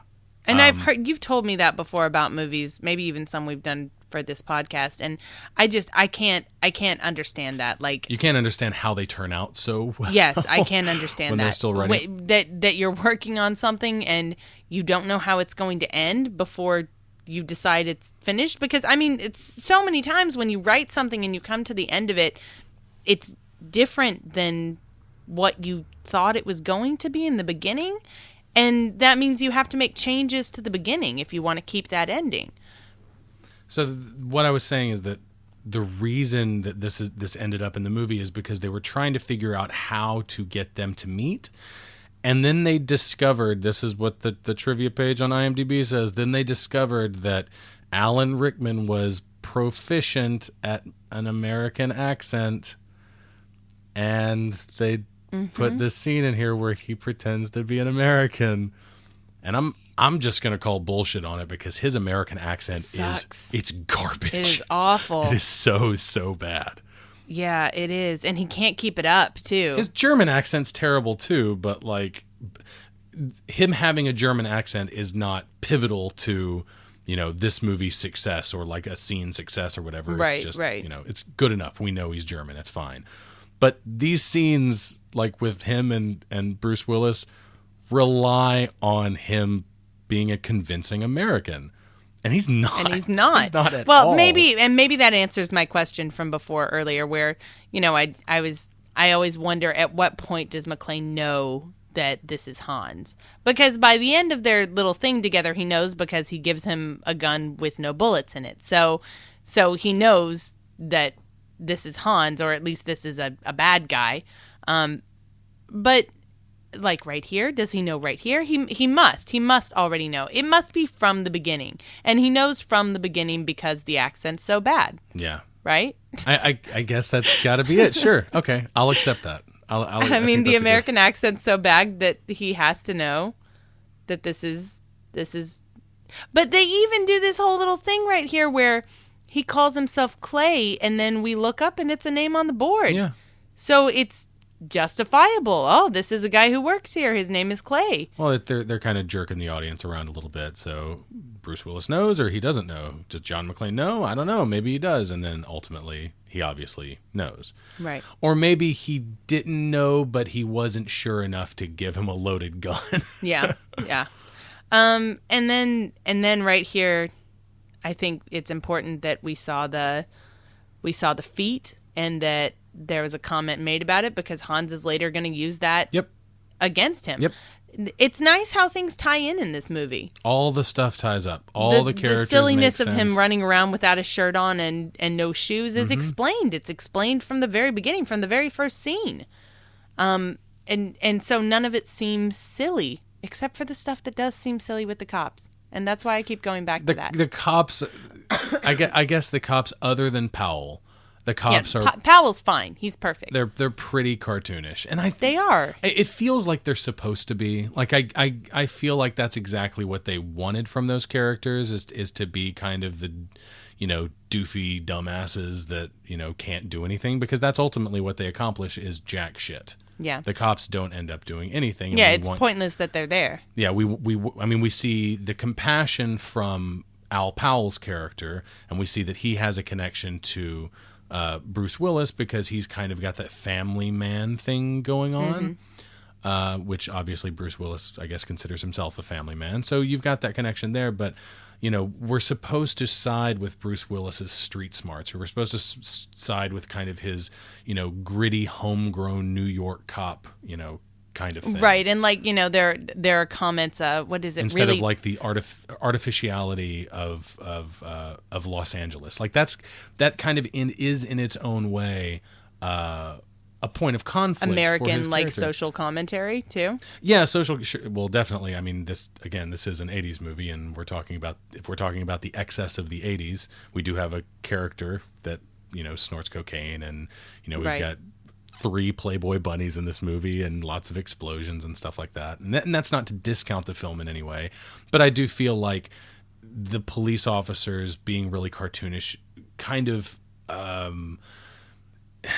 it illustrates the city of Los Angeles in the way that Bruce Willis sees the city of Los Angeles, as kind of a cartoon, as artificial and synthetic and kind of without effect, ineffective, you know, and the opposite of what he's used to. Yeah.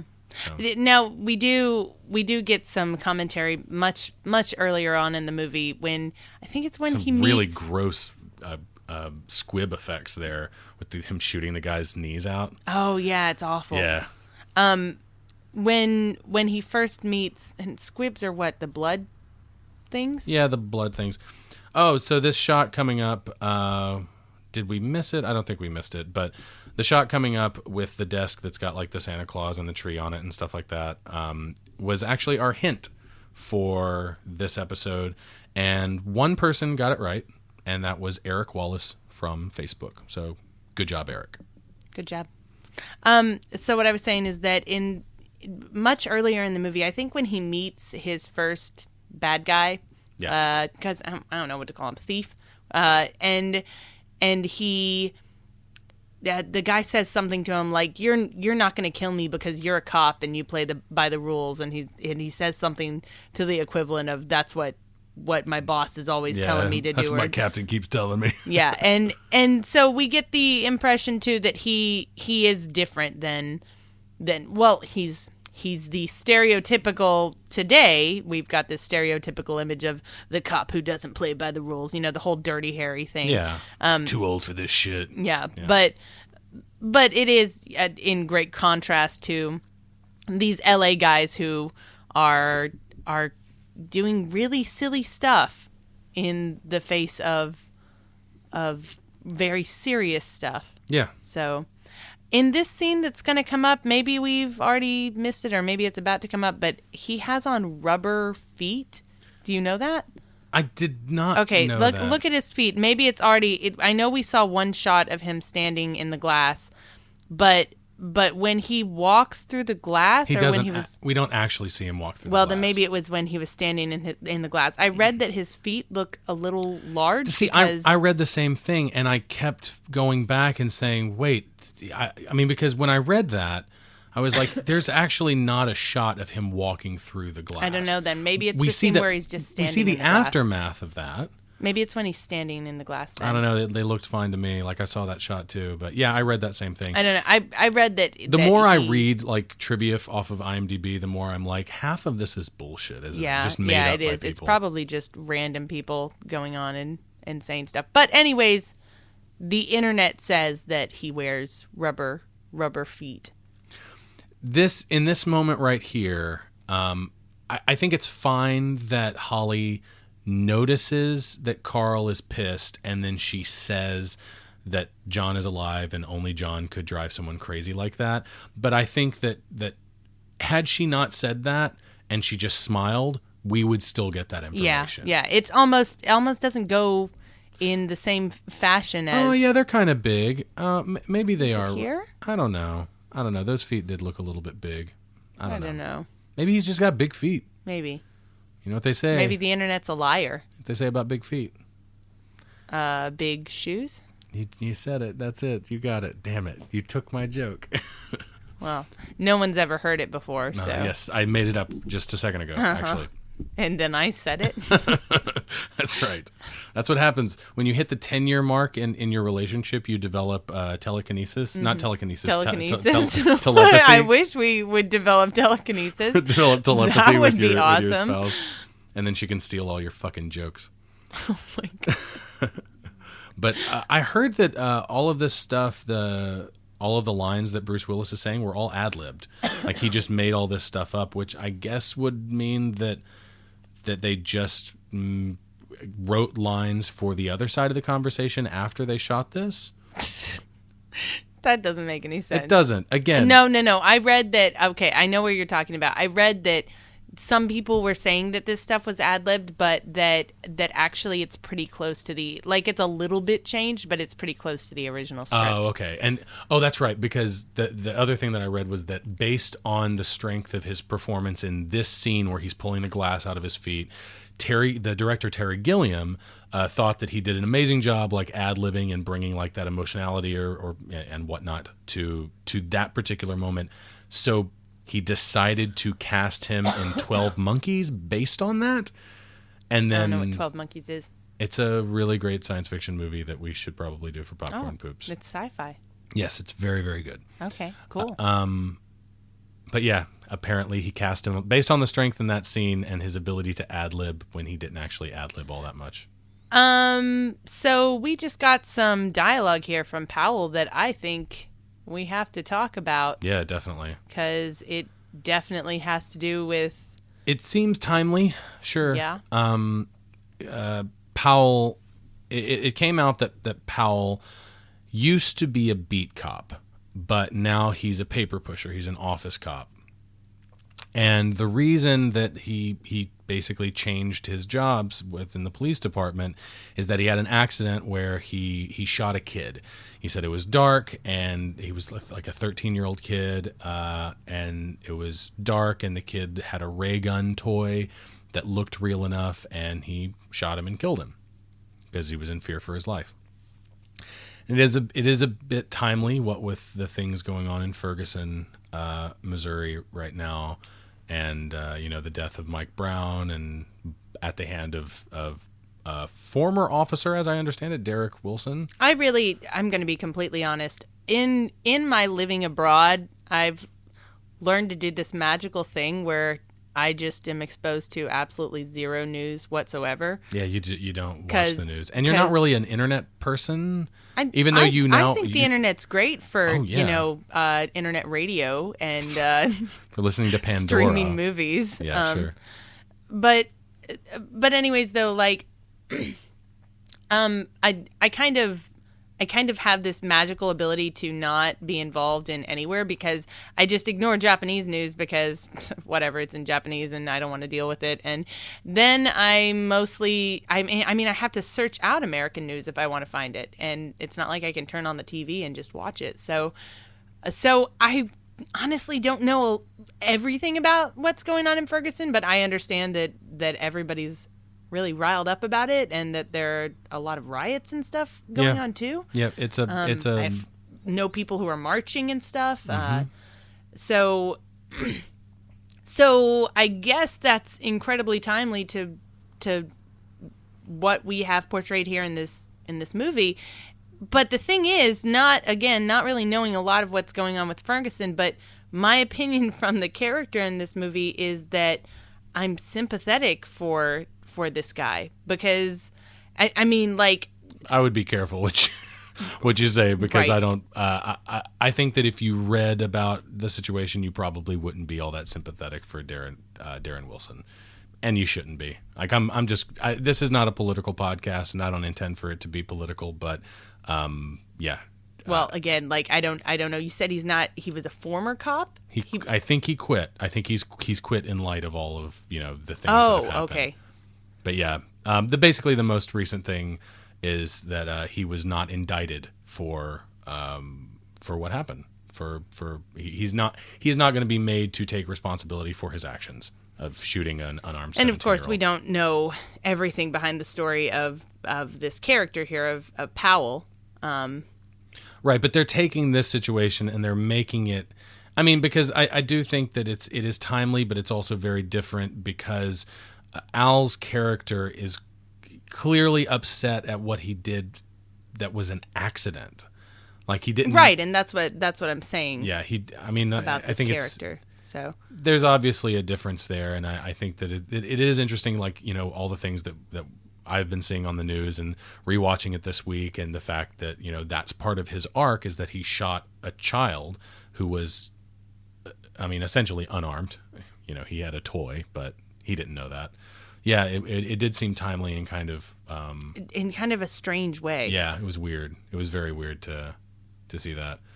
But yeah, it's like I don't know. It does feel in some way like if a celebrity dies or an actor dies or something like that, and you watch a movie that they were in where they died in a similar way that they died in real life, or where they have a death scene and it's very near the time when they actually passed away. It's kind of that kind of feeling where you're like, oh, it's kind of uncomfortable. Yeah. It stuck out to me, even though, like I said, I don't really know everything that's going on, but I know enough that I was like, wow, this is kind of meta because it's a little too realistic to what's happening, even though it's kind of turned its head on the race issue too, because we're talking about a black cop here, and it not being a race issue at all in this movie. It's not. It has nothing to do with race. We don't know anything about the boy that he shot, or the kid. Yeah, this movie doesn't really have anything to say about race, which I think is to its benefit. It's a movie that doesn't say anything about race because there's nothing that needs to be said in this context. We have diverse characters doing the same kind of things throughout the movie, and it doesn't matter whether they're... And a lot of the primary characters are actually people of color. Yeah. You've got well, and then Reginald, international characters too. Yeah, exactly. Not just Americans. Reginald Val Johnson, of course, plays Al Powell, and then you've got Argyle, and you've got Theo, and like on all of these sides, like surrounding our like core characters, you've got a bunch of and one of the Agent Johnsons who has a lot of good speaking lines. Of course, the main character is white, and the main antagonist is white, and all of the bad guys, except for Theo, are white Europeans. Really tall, like blonde hair, blue-eyed, Aryan-looking motherfuckers too. But yeah, I read something about most of them being over 6 feet tall. Yeah, and that was a lot of why they were cast. Yeah, they for their intimidating presence, I guess, and it works because they all look really scary. I would not want to meet any of them in a dark alley. I love this moment between Powell and McClane. Yeah, it's great. Where he's talking about his wife and about what he wants Powell to tell his wife because he doesn't think he's going to make it out. And you feel for him here. God, you feel for him because I have stepped in like a sliver of glass before from, like a broken glass at a party or something and thought you cleaned it all up and you didn't, and then there's like a sliver of glass on the floor, and had that bother me horribly to the point that I couldn't walk on my feet for weeks afterwards from like a sliver so small that you can't see it. Yeah, exactly. And you get it out and it looks like a grain of sand. Yes, so tiny, and it bothered me so much that I could hardly walk. Mm-hmm. I can't imagine what it's like to be in a situation like his where his feet are just shredded by glass. Now, the thing that sets, and this is the one thing that people always talk about when they talk about Die Hard, but the thing that sets John McClane apart as an action star, as an action hero in an action film, is that unlike your Sylvester Stallones and your Arnold Schwarzeneggers and, your Jean-Claude Van Dammes and your Steven Seagals and all those guys, is that John McClane is a real person. Like he is drawn as a real person, a blue collar kind of guy that is not a superhero, and that's important. He's not even like I guess you could call him a super cop because he has to do these things and he has to step up to the challenge, but he gets hurt. Yeah, he's in real danger. You don't feel like he really has the upper hand at any given moment. Like he's just barely getting by. Just by the skin of his teeth, really. When you watch a movie like Commando, which I believe is also directed by John McTiernan, starring Arnold Schwarzenegger, and Arnold Schwarzenegger gears up to go in and rescue his daughter, you have a feeling about you like, this is going to be easy. This is what he does. He is a superhero. He's going to go in and he's going to lay waste. But this is a real guy. But yes, this is a real guy that is doing the best he can in a very, very bad situation. I mean, from the get-go, like when things start to get bad and he's in Ellis's office and doesn't have any shoes on, he's standing there going, "What do I do? What do I do? Come on, McClane, figure it out." Mm-hmm. Like he's talking to himself, trying to pump himself up because he doesn't know how to get out of the situation. So, but that's what makes this movie so good is the reality of the realness of the characters, the believability of the characters, and then the believability of their relationships. The whole thing between Powell and McClane, the whole time where they're talking back and forth to each other, and where Powell knows he's a cop. He doesn't ever say it. He just knows that he's a cop from the get-go. And the connection that they have throughout this movie, the kind of jokes they make to each other, it's this bond of feeling like this is a guy. This is a guy who this is his job. This is his day-to-day job, is to be in really terrifying situations and, well, at times really terrifying. I mean, I know that most cops' jobs are generally, the day-to-day isn't so scary, but every now and then there is a moment where, it's life or death. And this is a real man who's up there in this building trying to save his life and get back to his family. And Powell sympathizes with him so much throughout this whole thing. It's kind of gives you that that war vibe, that kind of like your soldiers together in the same war and you're fighting alongside each other. that kind of feeling Yeah. between the two of them. Yeah. There was like I mentioned before, there was a little bit of a theatrical moment with Hans Gruber where when he realizes that, and it's actually a really great moment that's important for a few characters, but when Holly sees the news broadcast with Thornburg and her children at her house, who has forced himself into their house by threatening their housekeeper that he'll call immigrations because she seems to be an illegal Mexican worker. Yeah, I felt that was kind of that. It was 1988, so I don't think it. Maybe today it would be a little bit Like stereotypical in Yeah. the most insensitive way possible. exactly. In 1988, I don't know that it was like quite that yet? Maybe not yet, but I don't necessarily disagree. But yeah, there's a little theatrical moment where she sees, she reacts to the television. Hans Gruber sees it on her face, pulls up the picture on her desk, and sees that, like you mentioned before, sees that she's married to John McClane. And he fires his gun and winces, of course. But then he runs out of the office and like does this little slide across the floor and fires his gun in the air and does this like pumping action with his arm. It's really over the top. The whole movie we've been waiting for the This is the payoff, moment though. right here. This is the common thief thing. He crawls across the floor to her and he says, "I'm an exceptional thief, Mrs. McClane." This is nuts. Like the way he just jumps across the room, like, and he's on all fours right in her face. It's great. He does get a little crazy there. But we've been waiting for that payoff the whole time. The whole time we've been waiting for the payoff of, is he going to know? Is he going to know? I mean, even in the moment where he's like, "Someone's here to speak to you, Mr. McClane. It's a very special friend." And you're like, "Oh, shit. It's his wife. Oh, damn it." And then it's not, and it's Ellis. And you're like, "What?" And then you find out Ellis didn't rat her out. That's his one good quality, though. That's his one good thing in this movie is he That's didn't true. rat her out. Because he likes her. He likes her, and so he didn't. Or he liked her. No. Rest in peace. But he didn't say that it was her husband.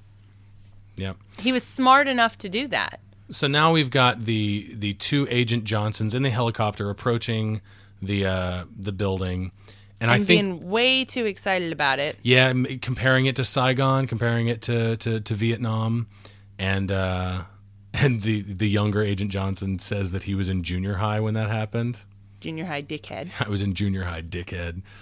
And they've already gone over the plan, and basically their plan is they're going to take out the hostages, or not the hostages. They're going to take out the terrorists. See, that guy is not from Germany. And no, but his name is Uli, so he might be German something. German. Okay. Yeah. Okay, I'll buy it. But no, I won't because I don't think they're all from Germany. Yeah, I don't think they are either. But yeah, the agent's plan, their great plan, is to take out the terrorists, and in the process they will lose like 25%. I think they said 25, 20 to 25%. 20 to 25% of the hostages in the process. And they're okay with that. They're like, "I'm okay with those odds. That's fine." Terrible. And Which again, is it's why we're comical. Like, it's silly. Yeah, which is again why why we're okay with them biting the big one. Right. And I get like what, our chief of police sucks, but oh my gosh, the guys above him are way worse. And I get that. I get that's what we're going for, and that's fine. But I still think the way that it's handled is a little bit cartoonish, and kind of doesn't fit into this movie for me. I don't think this is a cartoonish movie. Even when he does ridiculous stuff like dress up the guy in the Christmas stuff and right now I have a machine gun. Oh, it's great. I love it. I don't think it's cartoonish though. No, I think it's in his personality, and there's a difference. There's a difference between being like over the top and being cartoonish.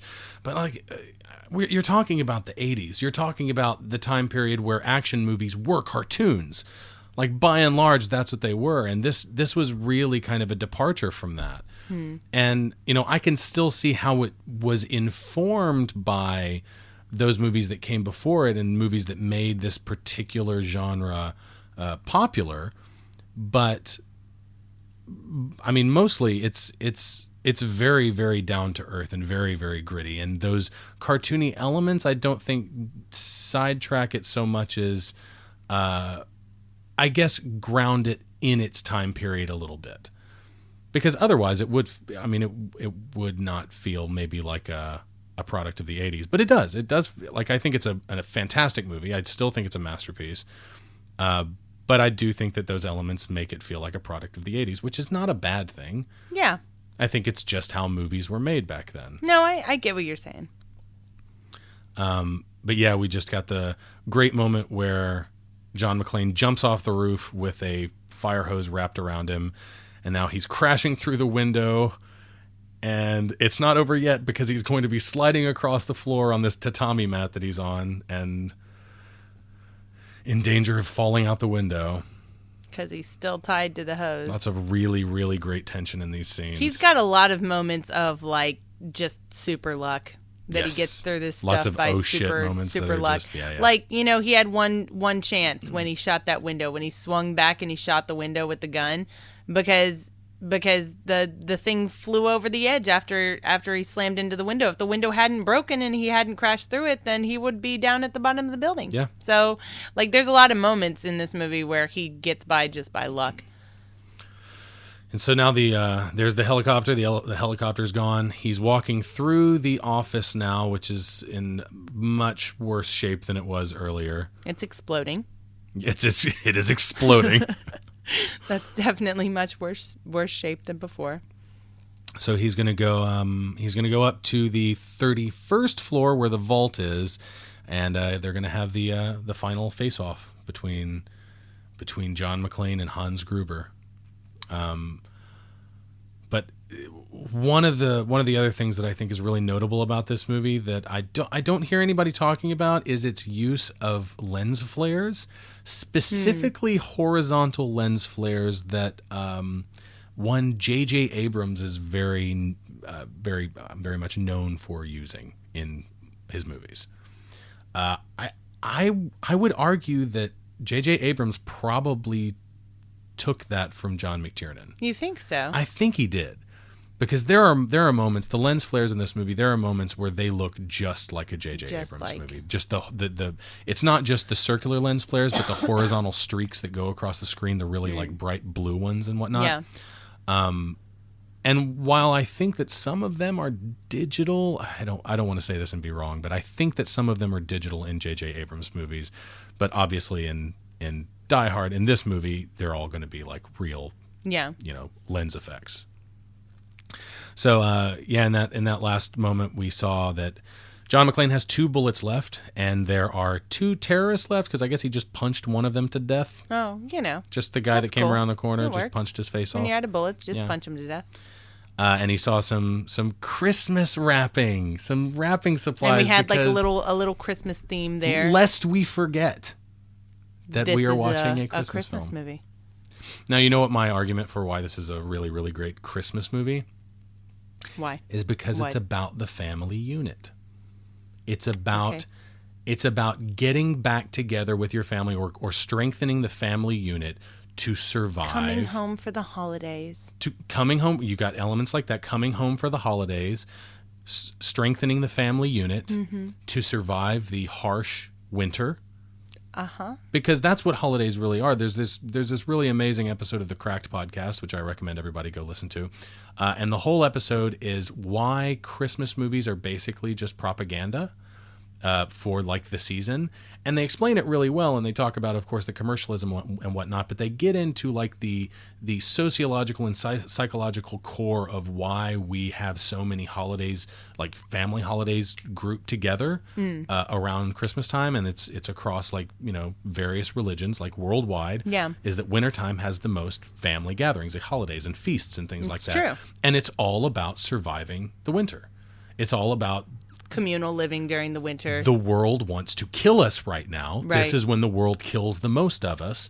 So we're going to do everything we can to keep that from happening. And we do that by staying close, by eating a lot, staying healthy, and staying inside and, fighting the cold the best way we know how. And that's why we have holidays during the winter.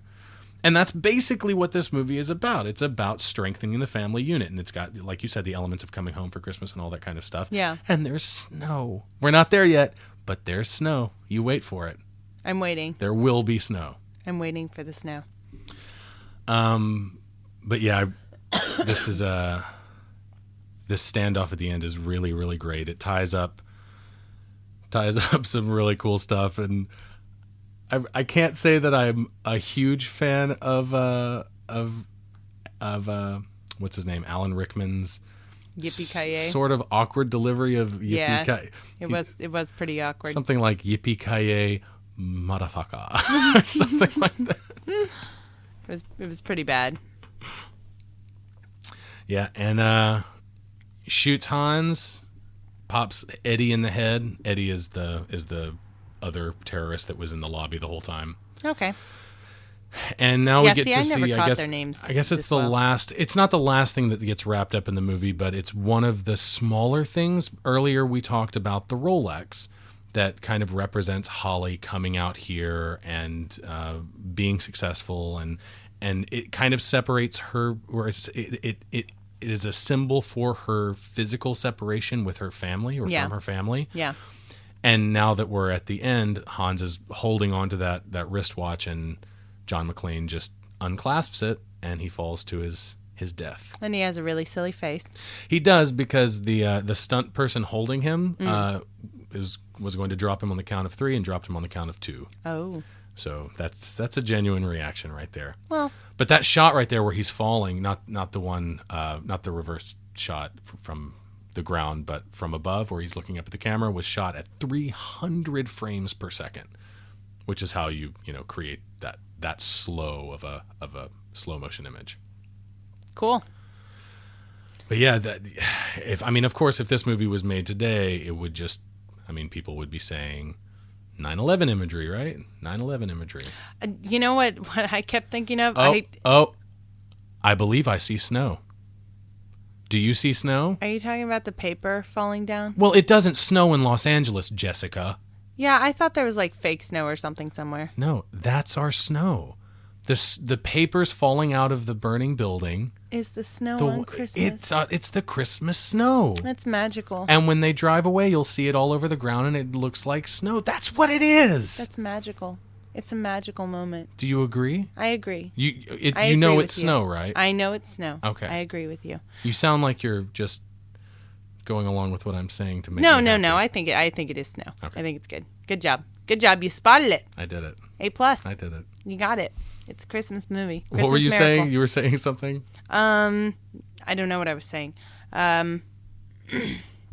Oh, I did want to say that in that last moment between Hans and John McClane, Hans said something about them faking their deaths, and he was like, "Oh, if we fake our deaths, then no one comes in looking for a dead Right. He said man." if you steal $600, then no one's gonna go after you.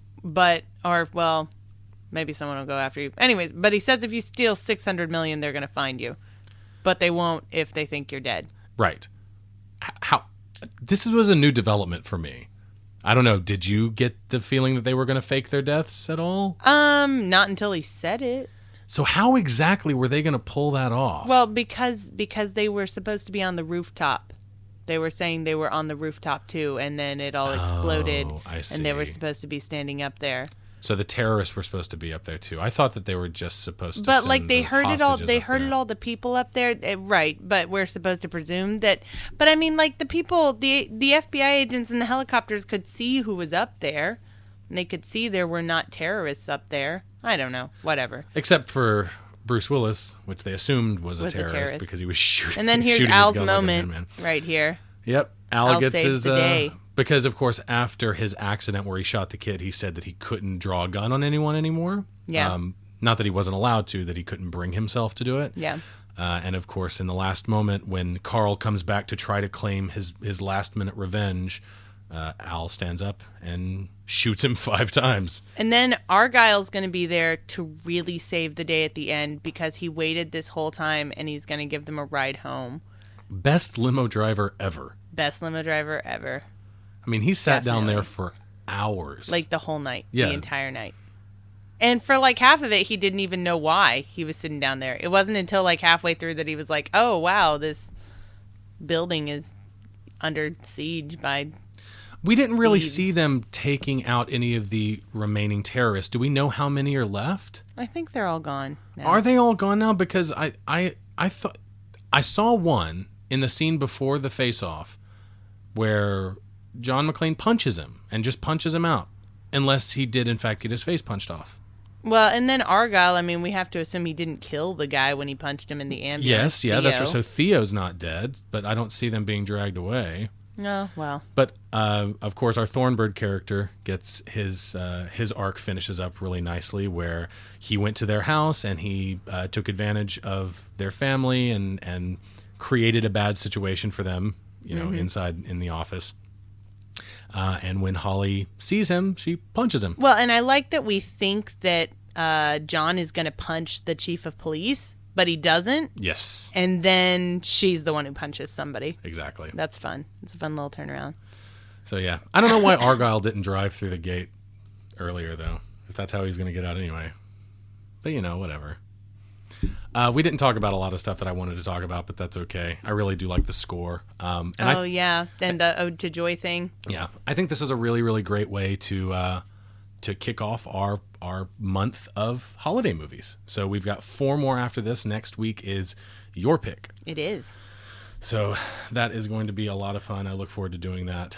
And maybe this will be the theme months will become a common thing. I hope they do. I think we might try to do them every other month. Is we'll pick a theme and go with that. But now that we've reached the end of the movie, we'd like to read a 5-star review that we received on iTunes. This review comes from Johnny Sniper 2236. Being that I'm the younger brother of Jessica, you'd think I would hold biased opinions on whatever she and her husband produced. This is not the case. When it comes to media, I take my viewing and listening time very seriously. If their podcast was garbage, I wouldn't push anyone to take part in it. However, this is a brilliant show, and it makes me proud to know there is such talent in our family. I grew up loving MST3K, I've yet to miss a Riff Tracks live, and I'm one of those nerds who watches movies I enjoy again with commentary tracks. This is the best of both worlds. You have a duo of very intelligent people providing an open-minded commentary with a lighthearted and charming atmosphere. They're serious when they need to be, and Lord knows it's serious when they spout vocabulary I need to look up the definitions for, but they hit the funny bone enough to keep you rolling through the whole presentation. Jessica and Dustin have a fantastic chemistry that is unparalleled to any audio program I'm familiar with. It's fun, educational, humorous, and nitpicky enough to please any cinephile. I highly suggest that you subscribe to this podcast. You will not regret it. And we appreciate that Thanks, very little much. bro. So if you'd like to leave us a rating and review on iTunes, we'd really appreciate it. And if it's a 5-star review, we'll even read it on the show. As always, you can find us on our website at popcornpoops.com. Please follow us on Twitter and like us on Facebook if you'd like to receive updates about the show, including our weekly movie still identification game. If you have a question, comment, or movie request for us, you can reach us on our social media outlets or by emailing us at thepopcornpoops@gmail.com. Keeping up the holiday spirit, next week we'll be watching and talking about Joe Dante's 1984 film Gremlins. If you have any questions about that movie or related topics you'd like us to discuss, please contact us through social media or email. Thanks for listening, and until next time, take care. Bye-bye. We are the Popcorn Poops. Hi, I'm Mike White. And I'm Rob St. Mary. And we're the hosts of the Projection Booth podcast. If you haven't heard of the Projection Booth, that's okay. But we think it's time that you have. We've been doing this for over 3 years now. And we think we're doing a pretty good show. Every week we look at a different film and put it in context. We try to bring you interviews with the people behind the films. Or experts on a subject matter covered in the film. We don't specialize in any one particular genre or type of film. We try to examine every aspect of cinema. From every corner of the globe. Even at 3 years, we barely just scratched the surface. But we're ready. We're ready for you to listen to us. That's right. Now's the time to give us a shot. Download us through our free smartphone app. Or through Stitcher, iTunes, Geek Juice Radio, Jackalow. Or our website. Projection-booth.com. We'll keep making great shows. Now it's your turn to listen to them.